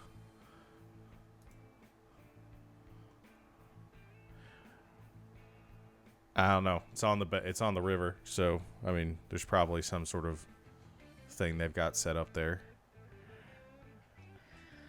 Well, I guess let's find it.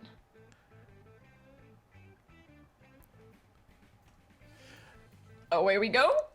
I think when in bird form, we'll just go and circle the area and look to see what we're looking for. Okay. What do you get a +1 to when I you're a bird? investigate a mystery. No, just have you roll because that you're not used to being a bird. Because everything looks a little different than you're used to. Okay, so I am rolling investigate a mystery. Yeah, go ahead. Well, even with a +1, that's a 5. Okay. Yep. You fly up and sort of toward and down the coastline in your very strange looking jet black seagull form. And you fly around a little bit, and then eventually you start to see where these rowboats have landed, sort of inland a little bit in this river, sort of offloading people and a few crates from the boat and things like that. But you do see kind of inland just a little bit, kind of up on the actual bluff itself. These red sort of clay, this like red clay sort of leading up onto these rocks. You see a few people standing up there looking like they're having a conversation, sort of setting things out. And you see one man standing there in sort of this long, fancy looking coat and a big hat. Circle back to the group. Okay. As you fly away, you hear somebody scream, and you look down and you see a woman sort of looking up and pointing at you and screaming because you're just a jet black seagull, my dude. What are you doing? Do they have guns in 1733? Oh, that made it worse. Now they do. I'm not gonna look it up. Yes. You hear some shouting from the bluff, and then all of you, from where you are waiting on your friend Win, you hear a gunshot. It doesn't hit you, but Okay. Great. Okay. guns were bad then. I mean, they're still bad, but they were Frantically bad at being guns then. flapping back. Takes like a minute to reload. Yeah. Guns were bad at actually hitting targets then. Yeah, it really shakes you up. Lands on the ground, immediately turns back to Win. It just like crouched on the ground. Holy shit! You're all right there, fella. Thought I was gonna die. Telling you, superstition is a bitch. I found him. How do you know it's All him? right. It looked important. How? Do you have a big hat? Did he have a big hat? Yes, he had a big hat. He had a big hat. Fancy coat, big hat. Yeah, fancy coat, big hat. Yeah, that's him. Oh, yeah, All right. That's our guy. They always had big hats back in the day. It was very like The bigger the hat. yeah. Yeah. So I did think we don't really match what all of them were wearing.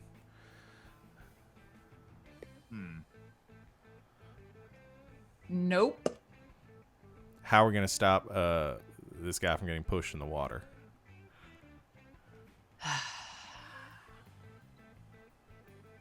All right. Your key thingy Hmm? kind of reacts to this girl, yeah? Yeah, seems to. Okay. So why don't we find a hidey hole near where he's giving the speech? You kind of use your, your key thing as like an indicator when she shows up, and then we stop her. Works for me. Should be easy enough. It's like a motion detector or a heat sensor. I don't know, some sort Police of security scanner? device. Or, I don't know. She Yeah. said something about Yeah. following the path, right? I mean, are we supposed to go find her, or just wait Oh, for her to come to shit. us? And yeah, he pulls out his key and just like points it in like different directions. Okay. Yeah, you pull out the key, and it doesn't glow or anything immediately. But as you all, are you gonna sort of like make your way that general direction? Okay. As you start to make your way that direction, once you get kind of off the beach and the bluffs and everything, kind of a little bit inland, you feel it heat up just a little bit, and it starts to glow. And it leads you sort of off, Travis, a little bit to your left. And you see sort of sprouted in the grass this relatively large, about 3, well, I'm gonna say about 5 feet across, just a circle, like a perfect circle in the grass of mushrooms that have sprouted. When we were on- Aries, really? I mean, well, if she's related to the key, she's Fae, right? I mean, fairy circles. Wait a minute. The key is a Fae thing? No, I'm pretty sure I told you that. Did I No. tell you guys that? Oh, No. yeah, she's like my arch-fae warlock patron. It's dope. When we were on the beach, Rex filled a pocket with sand. Okay. You guys all saw Rex do this. And thought nothing of it because it's Rex. It's so Rex, yeah. Positive there's a reason. Not gonna ask what it is. It's sort of how we deal with Rex in this house. Yeah. So we need to like go step in it or something.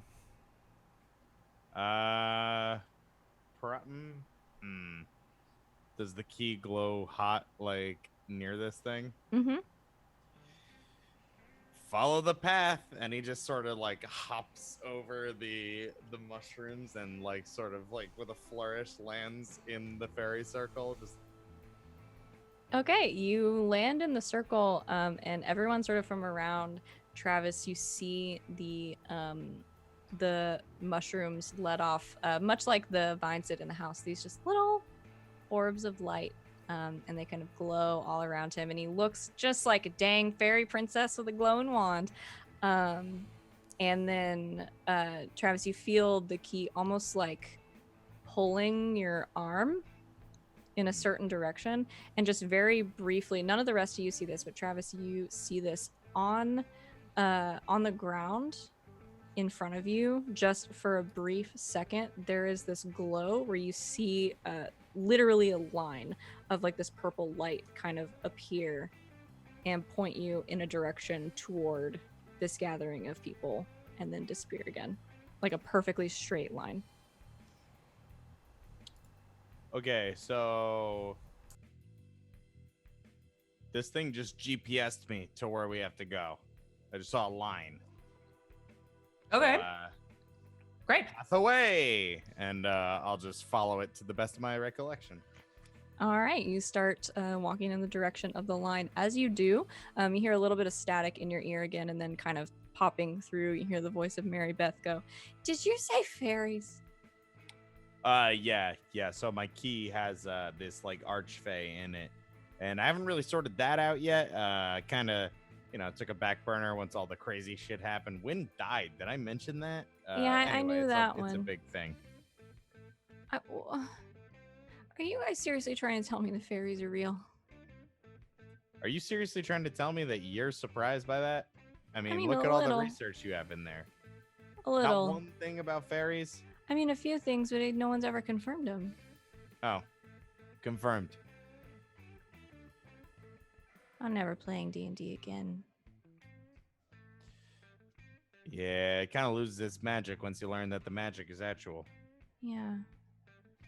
Yeah. Well, I guess I'll start looking for fairy stuff. It's okay. We'll always have Monster of the Week. I don't know that one. Is that an old one? You son of a bitch. Gotta love a meta bomb. So there's this Twitch streamer, and Wow, there hasn't been a website called Twitch around here for 75 years. Mary Beth decides she's gonna go look up stuff about fairies. I'm just gonna periodically remind you guys that she's there for questions and stuff. You might need her, you might not. But she's just gonna pop in with commentary every now and then. So you follow the line to the best of your memory, your ability. It leads you into what's the beginnings of a small settlement. A few sort of buildings going up here and there. It's like, man, it's like a picture out of your Georgia history book. But yeah, it starts to lead you sort of into that settlement, and you're here. You see kind of off to one side what Wynn saw before, and when you saw them before, these few people and the man with the big hat. Oh no, this is just a Curious George book that I've done. The man with the big hat Curious Win. and the nice coat, Seagull. standing up on the bluff, and you start to see people, the people that are here. It's not a large crowd of people, but enough to form a crowd, sort of moving toward the bluff. Do we try to go around so as not to be seen, or do we just plow through? Said follow the path, right? The path goes through some very superstitious 18th century Georgians. Maybe they won't notice us. Or if we go busting through them, maybe he won't tell the speech, and hence That's they bad. will lose. Yeah, we don't want that. Okay, around it is. Okay.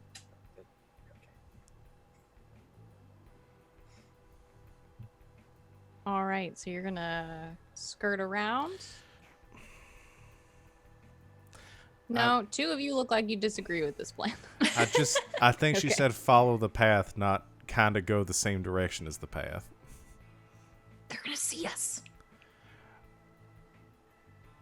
I don't know a lot about fairies, but I don't know if they work on semantics. Okay, fine. Stay on the path, but can we duck into one of these houses and get some clothes or something? That sounds like a good idea. You guys always end up doing a crime, huh? Trav, steal us some clothes. You know what? There's no fucking fire alarms in 1733. Damn it. Yet. Oh, but there's plenty of things to start on fire. Thatch roofs go up like that when you hit them with a mega taser. Okay, so you're going to follow the path, duck into what, like the first like finished house you Yeah. come across. Okay. Yeah, you can. I'm not about to just get into a bunch of group roles because that's boring. Yeah, so you sort of wait until the majority of the people have started to make their way kind of towards the bluff. You sneak around. Yeah, it's 1733. People are not gonna lock their doors when they're 50 feet that way. So you just kind of duck into this small, just kind of wooden house, essentially one room. With like a straw bed on one side. And what, you steal some people's clothes? Does always come to this. I'm not gonna make you roll for clothes. You can find some period peasant dress. Whatever you want to look like in this moment, you can look like. As would be known as sop clothes. Indeed. Sally keeps her boots on though. Okay. Oh yeah, Oh. Rexy just puts basically a big floppy shirt over top of what she's already wearing. Nice. All right, so you change clothes or put clothes on over your Over, yeah. clothes. Mostly, yeah, because most of you are carrying like swords and guns and knives. Everyone has at least one knife and or gun in this group. So yeah, you kind of throw these borrowed clothes on over yours and make your way back out into the street. Follow the path, I guess. Okay, yeah, you make your way back out, and Travis, wherever you're keeping the key, or are you holding on to it, or? Yes. All right, Mr. Wizard. You hold on to the key, and you can feel it sort of as you go out into the street, almost like pulling you. You kind of step out onto the spot where you were before, where you kind of know the path to be, and you can feel it sort of heat up a little bit and start to glow and kind of pull you on like down the road, basically dead on straight towards where the fancy man with the big hat is standing.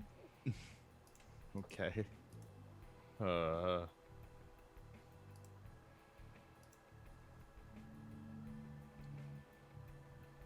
What are y'all gonna do?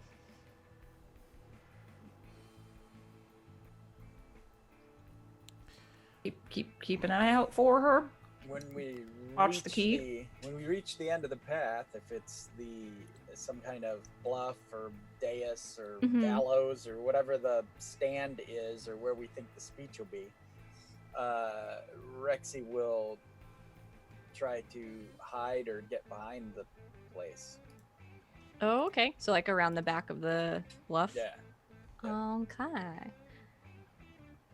There's a lot of people out here. Let's see. I'm gonna have you roll to act under pressure. Right. Let's see. That is plus cool. Okay. Bam. Great. That's a 10. You do it.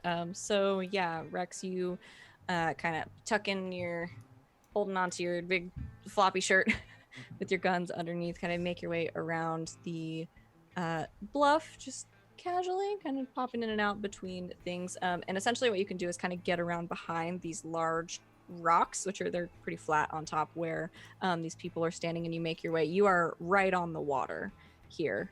So essentially there is like a little bit, maybe like 6 feet up, this kind of like rock face behind you where they are like standing on top, and then on the other side of you is the riverbank.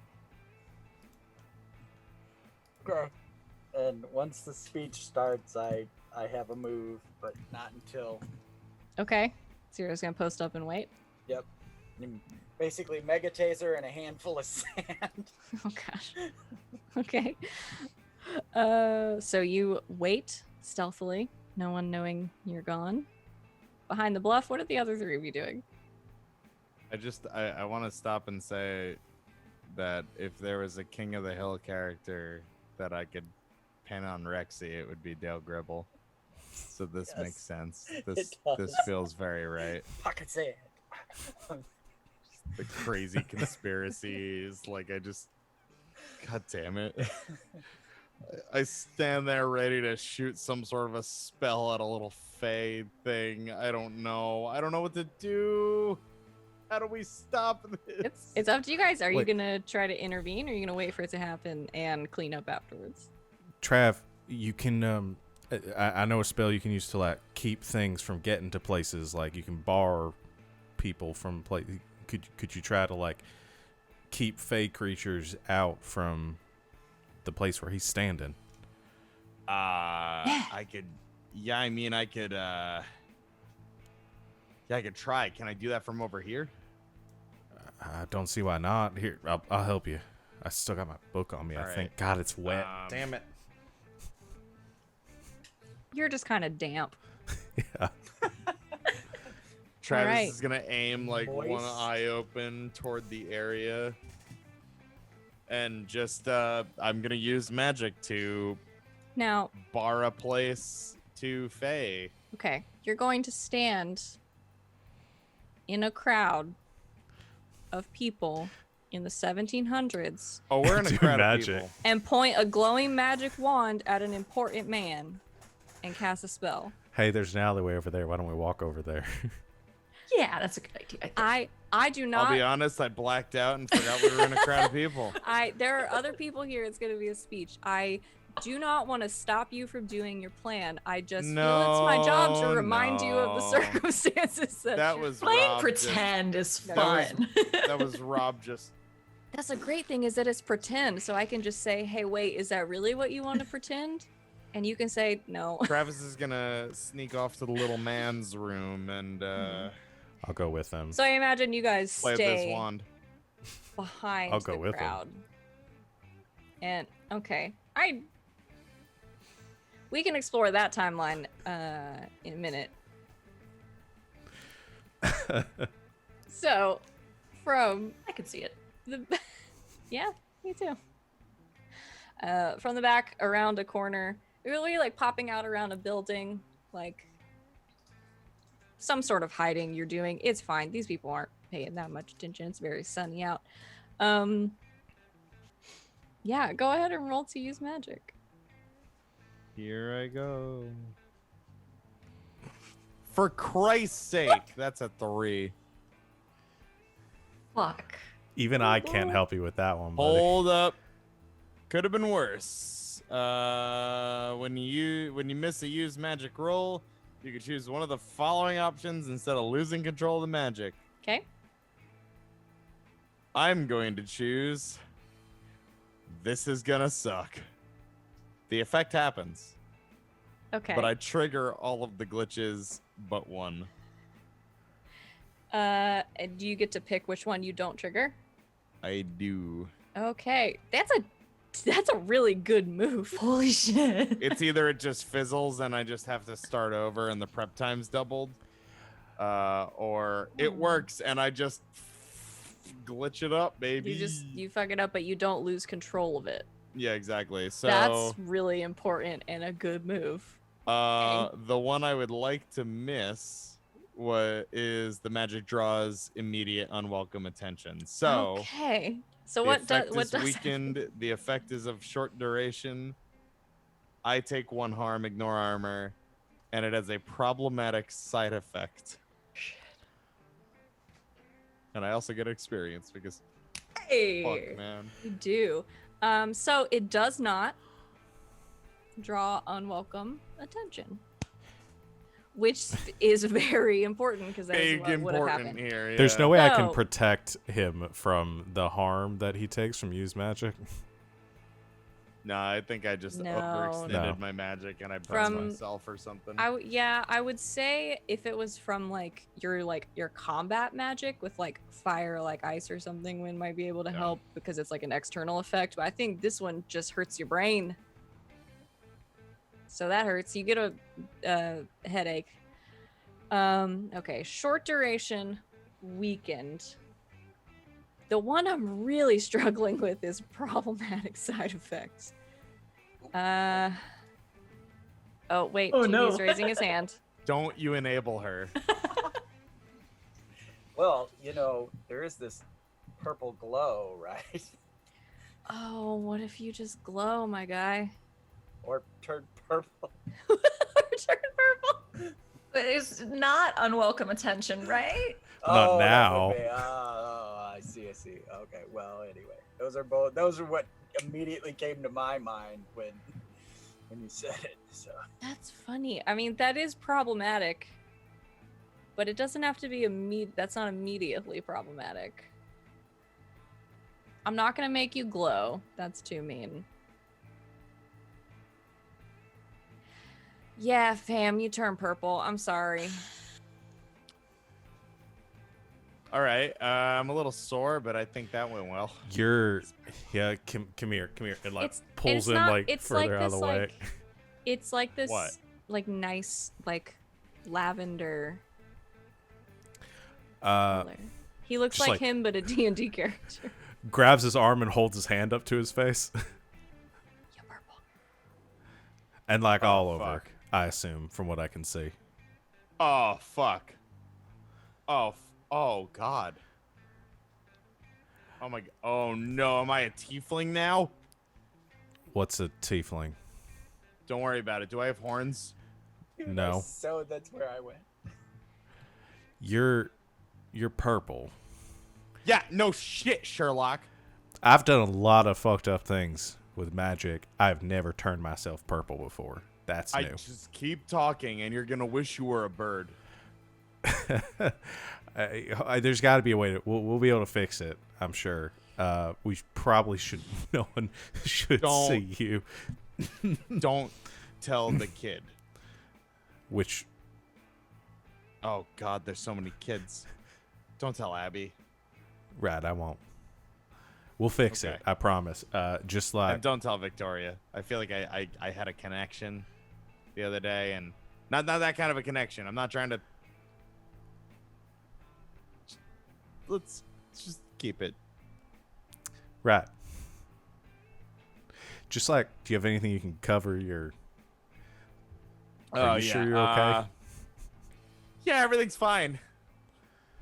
I'm purple, Win.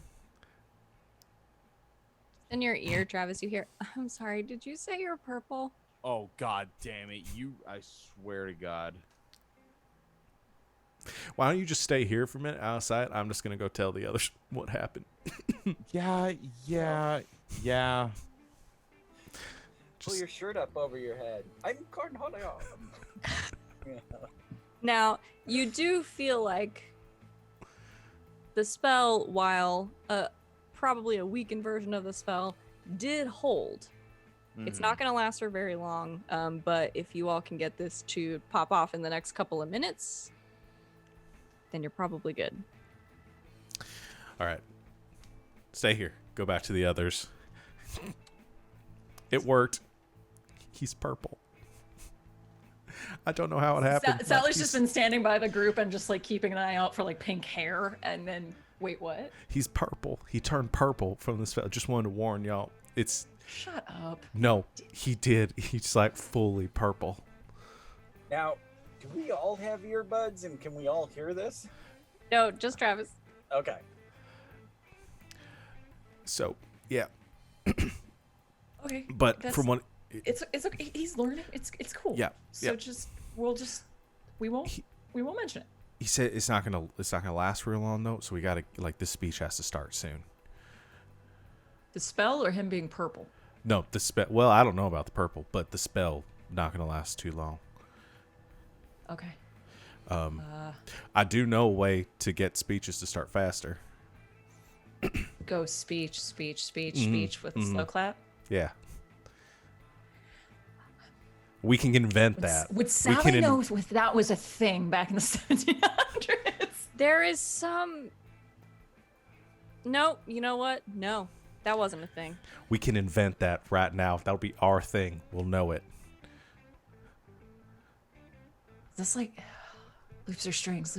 Okay. We are canonically inventing the slow chant. Yes. You and me. Yeah. Right now. Right now. Okay. Okay, here we go. All right. Speech. Speech. Speech. Speech. Speech. It's much better when you're all in person together. I'm going to say, because this has never been done before, Revolutionary. somebody has to Never roll to done. manipulate someone. When? I can do that. I'll help if I need to. It's the guy from Yellowbeard.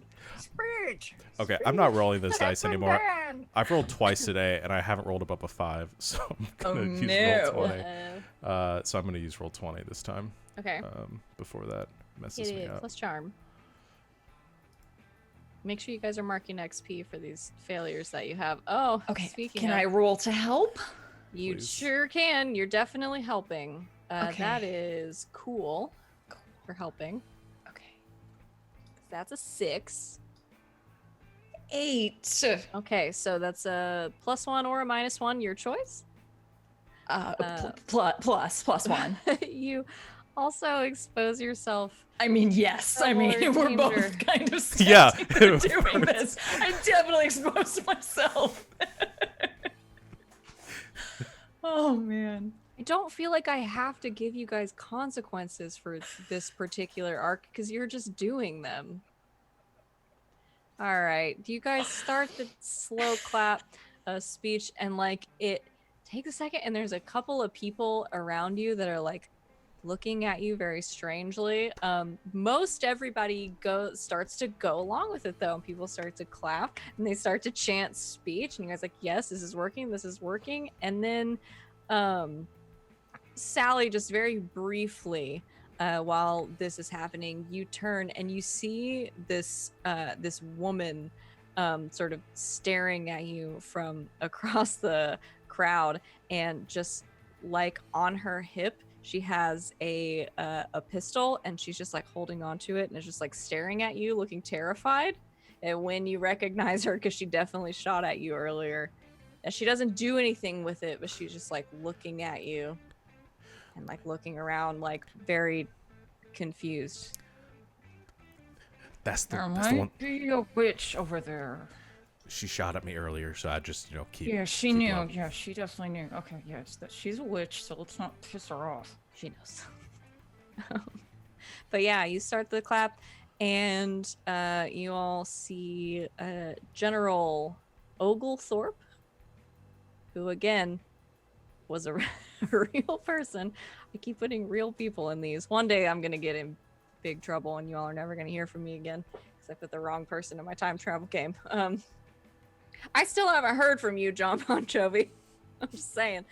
You Come on, John, see, watch it. It was a great episode. I'll take Sambora too. You see the general, who you can assume to be the general at this point, in his big hat and his fancy coat, make his way to the front of the bluff, kind of like smiling and like laughing a little bit, like okay.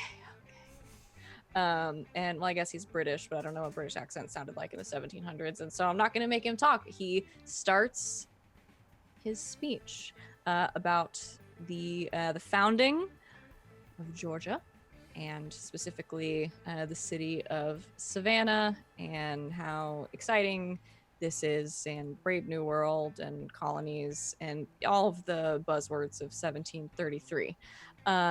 While this is happening, Rex, I think you see this first from, and then the rest of you shortly after, behind the general, as he is giving this speech. There is just a little, almost imperceptible, I think most people would probably think it was like just a little bit of like a reflection of the sun off some water that had pooled on the bluff. You just see this little flash of light, as you, Rex, see kind of scrambling up the sides of the rocks trying to climb over this little creature that you have encountered before, but she sort of like hits some kind of barrier that is there, and So then just kind of gets... I can actually see her? You can see her, yeah. So you see this little flash of light, and you look up and you see her trying to climb over the top of the bluff, and then the rest of you kind of see this little flash of light in the back, and then Rex, you see her just get this like really irritated look on her face, and then like one level below, on like a little outcropping of rock, she just kind of like sits down. Oh, okay. Like she's thinking really hard. I was so gonna mega taser. Because Rexy was like, thought she'd be invisible, so he'd be given the speech, and Rexy was gonna start throwing hands of sand up and like seeing if there was a spot where the sand didn't go, and then shoot it, the empty spot. But she sits down. Yeah, she looks like she's thinking really hard. Rexy will like appear as Rexy does, and be like, game over.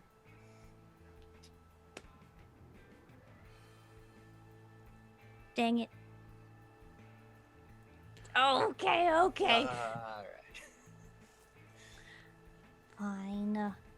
Still friends? Yeah, it like goes to give her a hug, maybe. Yeah, she just Okay. hugs you, but she's flying as she lands.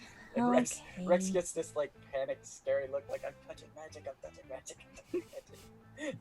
She doesn't feel any different. It just feels like you're hugging like a little cousin or something. Like, yay! Okay, all right. Go get the Where'd they gang. go? Let's get the gang and get out of here, maybe. Okay. Okay. And we'll cut around the bluff again and try to find these guys. All right, Rex appears. We won, I think, Hey, Rex. for now. Cool. We should probably go get Trav. Let's get out of here. Just so you know, he's purple. Squirtles. Don't say anything. He's probably really upset about it. Just I think he's upset pretend you about don't it. So, notice. yeah, just Pretend you don't notice. and we're not supposed to tell Abby. We're not supposed to tell Abby. All right, or Victoria, if she doesn't show up here in a second. Yeah, we're gonna have to ask the Yeah. Fae thing about that. Yeah. Yeah. Okay. Just keep it cool. All right, so you all go to find Travis. I feel like we all need to roll act under pressure to not laugh that he's Oh purple. God, yeah, let's do that. You guys can decide for yourselves if you want, but if you want to roll, Oh, I absolutely need to roll for that. every roll plus cool for me. Travis, you can react however you wish. I will not predicate this on a roll for you. What you guys got? 10. 9. 8. All right, Sally, you keep it together. We did it. We're ready to go. Rex and Win. He totally takes a picture. Are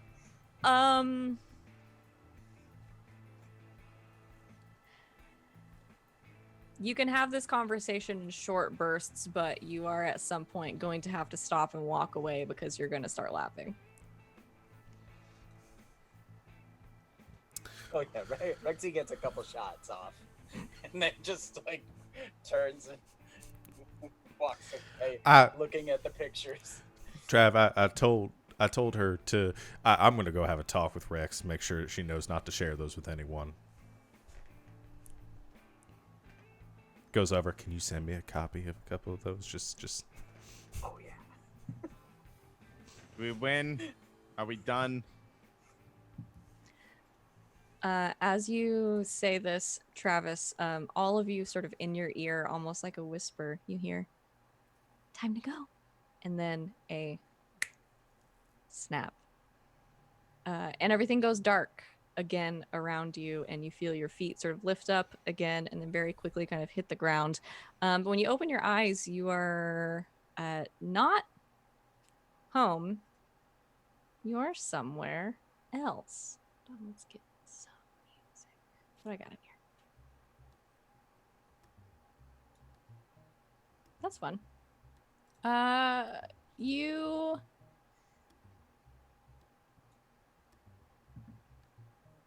who is from the Savannah area? It came probably through Savannah when she came to Cedar Grove in the Okay. 1840s. Yeah, definitely. Okay, so I'm gonna say Win. You all sort of feel your feet hit the ground. Those of you that are wearing boots, they sort of clack onto the cobblestones of the street. As you feel sort of droplets of rain start to fall on you. It is cooler now. It is darker now as you find yourself standing on a cobblestone street at night. You turn around, there is a building behind you, sort of a large white facade of a house. And there are letters kind of scrolling across the top, and it says the Telfair Academy of Arts and Sciences. When you recognize this is a historic landmark in downtown Savannah. But it looks brand new. And as far as you know, this thing is pretty old and not in use as an academy anymore. I know where we are. We're still in Savannah. We came here for a field trip when I was a kid. What was the place called again? It is the Telfair Academy of Arts and Sciences. I'll put it in the chat. Hey, Mary Beth. Telfair Academy Arts and Sciences. When was it founded, roughly? Telfair. It was founded in the 1880s. Why? All right. Roughly in the 1880s now. You're joking. I'm in Georgia, at least. Mary Beth, I am time traveling. I am using magic, fighting a fey creature, and I am purple. My life is a joke. So, I love you, you love me. Let's get together and fucking get the hell out of here. Was I that a think- Barney reference? Yeah, it's a bomb purple, Sal. Come on, low-hanging I fruit. was None of just you assholes were. making You were all thinking of it. I was just For gonna. what it's worth, I think you're doing a great job. Thanks. So I did find something, if it'll help. Yeah. I heard you guys talking, and you said that the creature. Are you sure it's a fairy? Or we're just like sure? We're I positive am on that one. almost positive. Okay. It is related to the key somehow.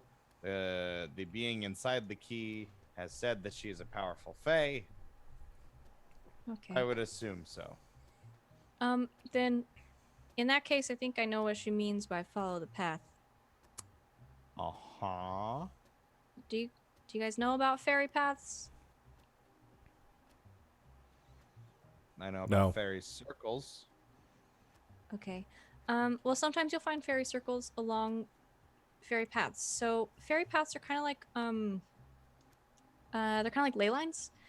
If you know what that is, it's a straight line. It's a line Okay. between two points, two important points, generally 2 points of significance. And initially people thought it was just like important points to the fairies, but now we're starting to think, based on these writings, which I guess are true because I guess fairies exist, they're between two significant points. And I was thinking, this is really ridiculous. They're supposed to be between two significant points, so maybe historically or magically, I was thinking, but what if they're not just points in physical space? They're points in time. So Took a she's time- taking you to important points. Time traveling fairy. Okay. Oh boy. That's a new one. I don't know if that helps. I mean, Y'all- it's the best guess we got. Y'all think this is the weirdest thing we've dealt with now? Hands down. Travis stares in purple. You know, I think it's fading a little bit. No, it's not. Yeah, much like my sanity. Thanks, Sal. Gentle touch. I was being on. You just want him to lie to you? I was trying to give him hope. It'll fade away eventually. Again, like my sanity. So, which way's the key pointing? Who fucking knows? Very half-heartedly. You pull out the key. You see your hand as you wave it around. The purple is fading a little bit. You're not gonna be purple forever, but you're still pretty purple. You wave the key around, all standing here, sort of in the drizzling rain, and as you turn to your right, sort of towards the side of this building, the key starts to glow a little bit, and so as you kind of look that direction, you also see a figure, a sort of dark figure, tall, broad-shouldered, sort of wide-brimmed hat, long dark coat, just like kind of flipping their tails and making their way around the corner of the building, kind of into the alleyway.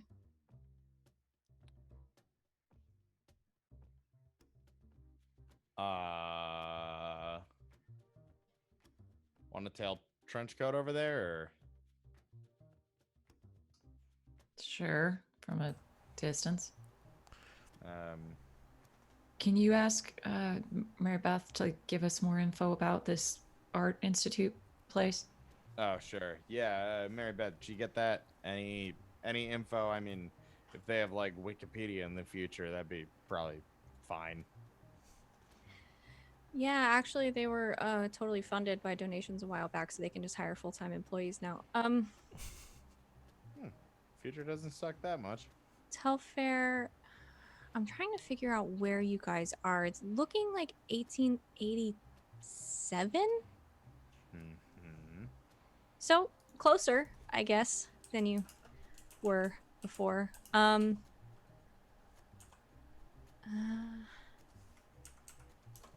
I don't know. I mean, it's a historical landmark. I definitely is in your time. It's still there. The president is supposed to come visit it. Which president is that for those of us that did not have a traditional education? Oh fuck. It is. Hold on. I had it in my Grover notes. Cleveland. I think it's Cleveland. It's Cleveland. Sal just says that. Who was president? Yeah, Grover Cleveland. That's Grover Cleveland. Ah, there we go. Grover Cleveland. Okay. Is that the mustache guy? They all have mustaches. Yeah, They this did is all have his mustaches. this is his first term because he'll leave for a while and then he'll come back. One of the Okay, only so non-consecutive presidents the United States ever had. It's a really funny story why he left too, but nah, later. All right. Okay. Okay, it involves some satyrs, but that's all I'm gonna tell you. it's really good though. But yeah, go ahead.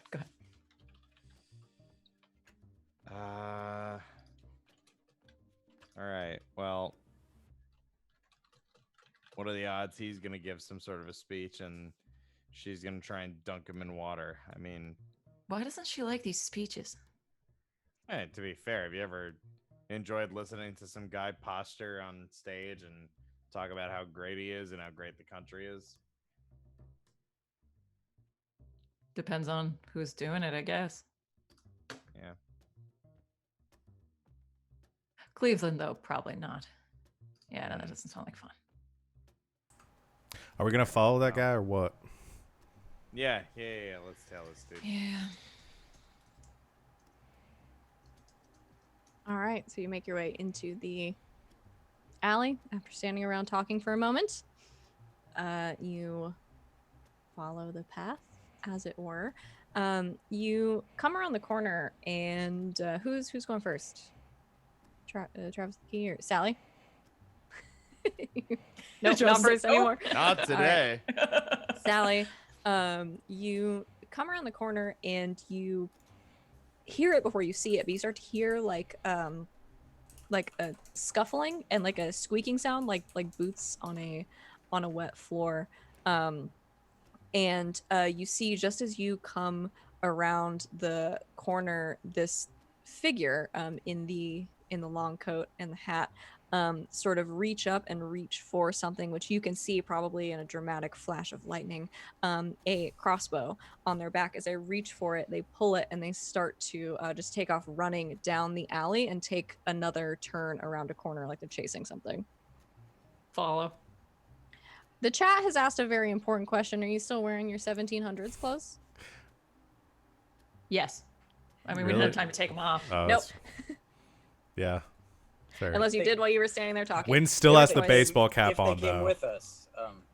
They did. You stole a bunch of colonist clothes. There we go. So yeah, Sally, you take off after them. The three of you see Sally take off running down a rainy alleyway. Well, shit. Go running after. All right, you go running after. And Sally, you see this just as you kind of skid around the corner to this like back alleyway behind the building. The rest of you hear it before you get there, but you all hear this just loud, this horrible, almost demonic, just like screeching coming from the alley. The sound of something in pain. And you come around the alley and there is this clap of thunder and this big flash of lightning, and you see the figure just sort of pointing a crossbow one-handed, standing there very dramatically, and having just shot something in the back with it. And you see sort of in the center of this alley this other form that has been shot with a crossbow bolt, just sort of like writhing in pain, and there is just this one final like scream and like gasp of breath, and then it just like collapses. and then the figure sort of like boots clacking on the cobblestones walks over to it, just like pulls the bolt out of its back, and puts it away, not paying attention to you. Can we see what he just killed? It's vaguely human looking from this far away. It's kind of dark, hard to tell. If it's a human, it's pretty big though. What the hell? Hunter. But in this time. We're gonna go say hi or something? As this figure is, oh, GB, you're muted if you were talking. Yeah, it doesn't matter. Nope, Okay. keep going, keep going. Just want to make sure we didn't miss it. As they are sort of like kneeling down, kind of looking over what's in the middle of the alley, you see this person just kind of cock their chin towards you, and you hear a voice in a sort of heavy Southern accent. Yeah, I can hear y'all, you know. Oh, hey, what's that? I don't think y'all want to know. It and looks they kind of demonic. like, Just wondering which kind. hunters then. Yep. Yep. Hey, man, nice shot. Thanks. They kind of push off up their knee, stand up, brush a little bit of mud off, turn around and face all of you. Not quite demons. Savannah's got a vampire problem. We just dealt with some ourselves. No shit. Well, maybe we can help each other then. It'd be nice to not be the only hunter in Savannah for a change. What's your name? Van.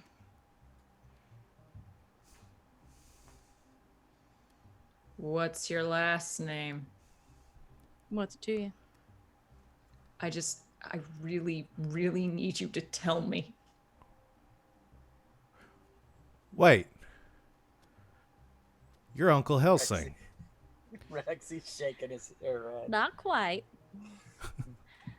The person in front of you, as the rain stops, sort of takes the hat off, and you see a sort of long brown braid unfurling from beneath it. A woman, about 28 or so, late 20s, and she kind of looks at you and says, "Not quite. Aunt Helsing. Are you looking for my dad?" Maybe. Who's Uncle Helsing? And also, yes. She's definitely related. I think you've seen pictures of a younger version of her with the person that you recognize.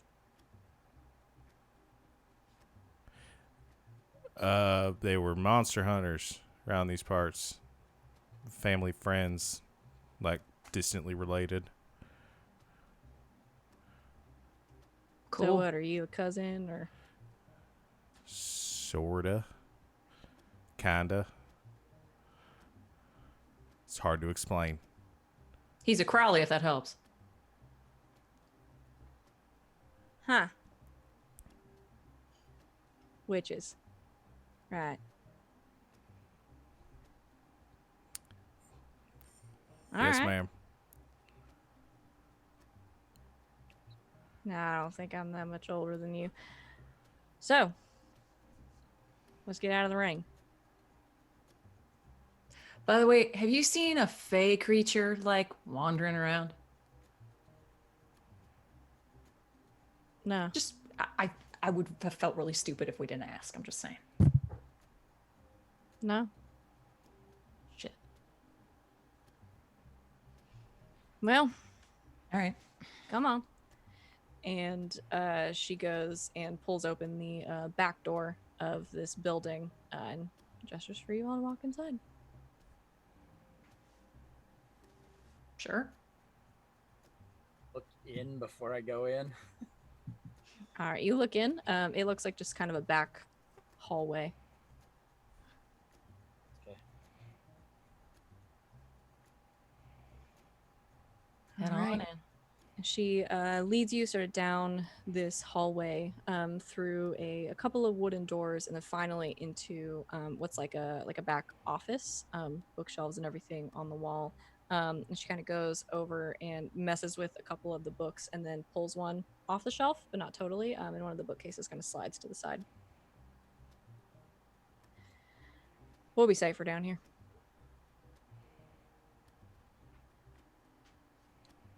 And she takes you down a set of stairs, sort of into a secret basement. On the walls are sort of these racks and racks of crossbows and different, sort of like differently tipped bolts. On another side, there is a shelf that is full of kind of books and scrolls and things like that. And then standing around sort of a table in the center of the room, there are a couple of other people. No recognizable historical figures, but a couple of other people that she seems to be working with. Just brings you in and says, they're all right. These are the curators of our arts and our sciences. These are hunters.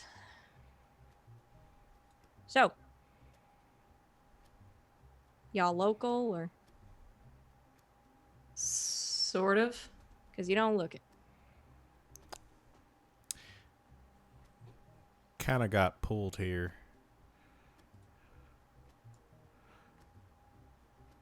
Magically. That fey creature I mentioned. From I don't think you want to know. fair enough. Well, what are you doing here now?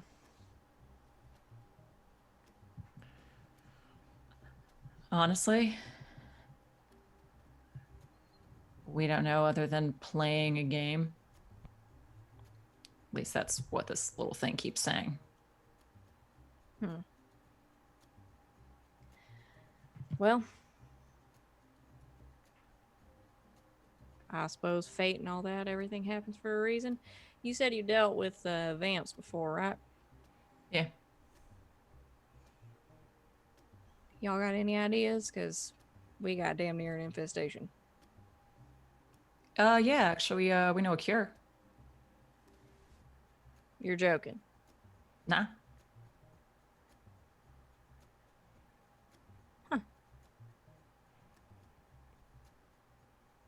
All right. Well, hit me, I guess. Have you heard of Tulsi? No. It's okay, we'll figure it out. Tell him the cure. Why not? Let's fuck right. with history. You lay out the cure for vampirism for these people of the past, including one Van Helsing. They make a written copy of it, and just sort of looking at it, just kind of say, "Is it really that simple?" Apparently it hurts like hell. Well, coming back from the dead, I guess. And I guess probably the longer you've been out, probably hurts a little more. Now, is this gonna work on all of them? We only ended up using it on folks that had been maybe a couple weeks, month. So younger ones. So just fledglings, just the ones that still look like people. Yeah. Wait, are there vampires that don't look like people?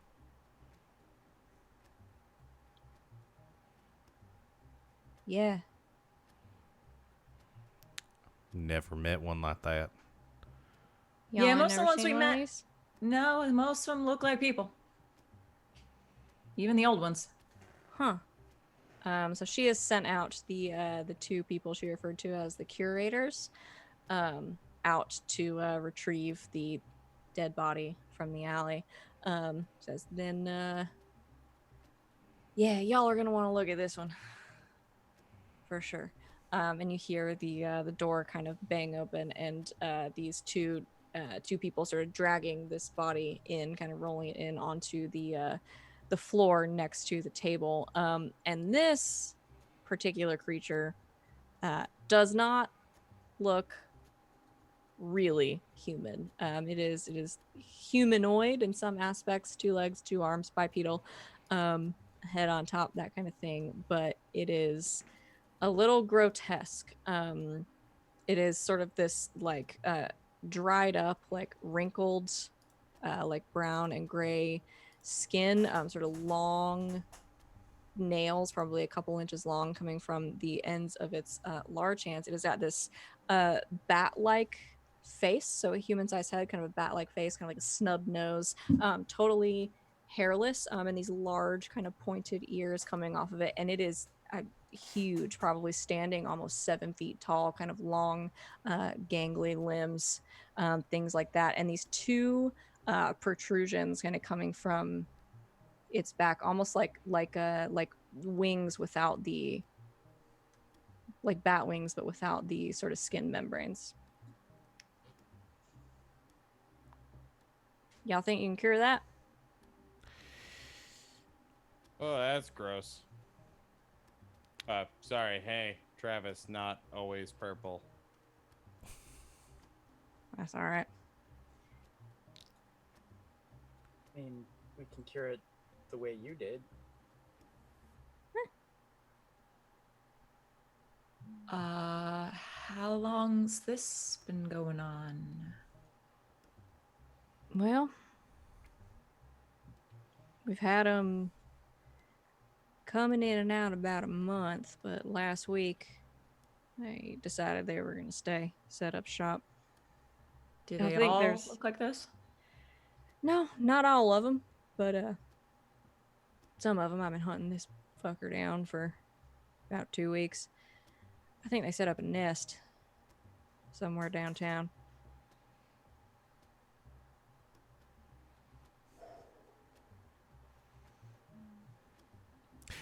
So are we supposed to go hunt vampires now? Is that where the path leads?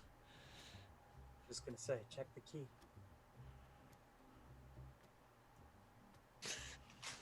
Van is looking at you like, what is going on with this purple man? But you take out the key, you wave it around a little bit, and it glows and it kind of pulses warm. It doesn't point you in any particular direction. It's like it's reacting to the room. And you kind of look at it, and then you hear this like whisper start to come from it.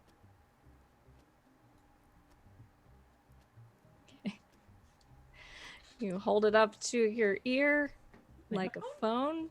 Everyone in the room looking at you like you're an alien.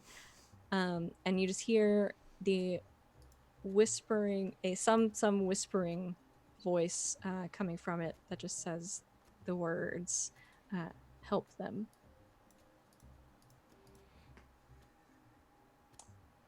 Yeah, we gotta help them. That's our path. So, Vampire 2, Electric Boogaloo. Is that Latin? I don't know that one.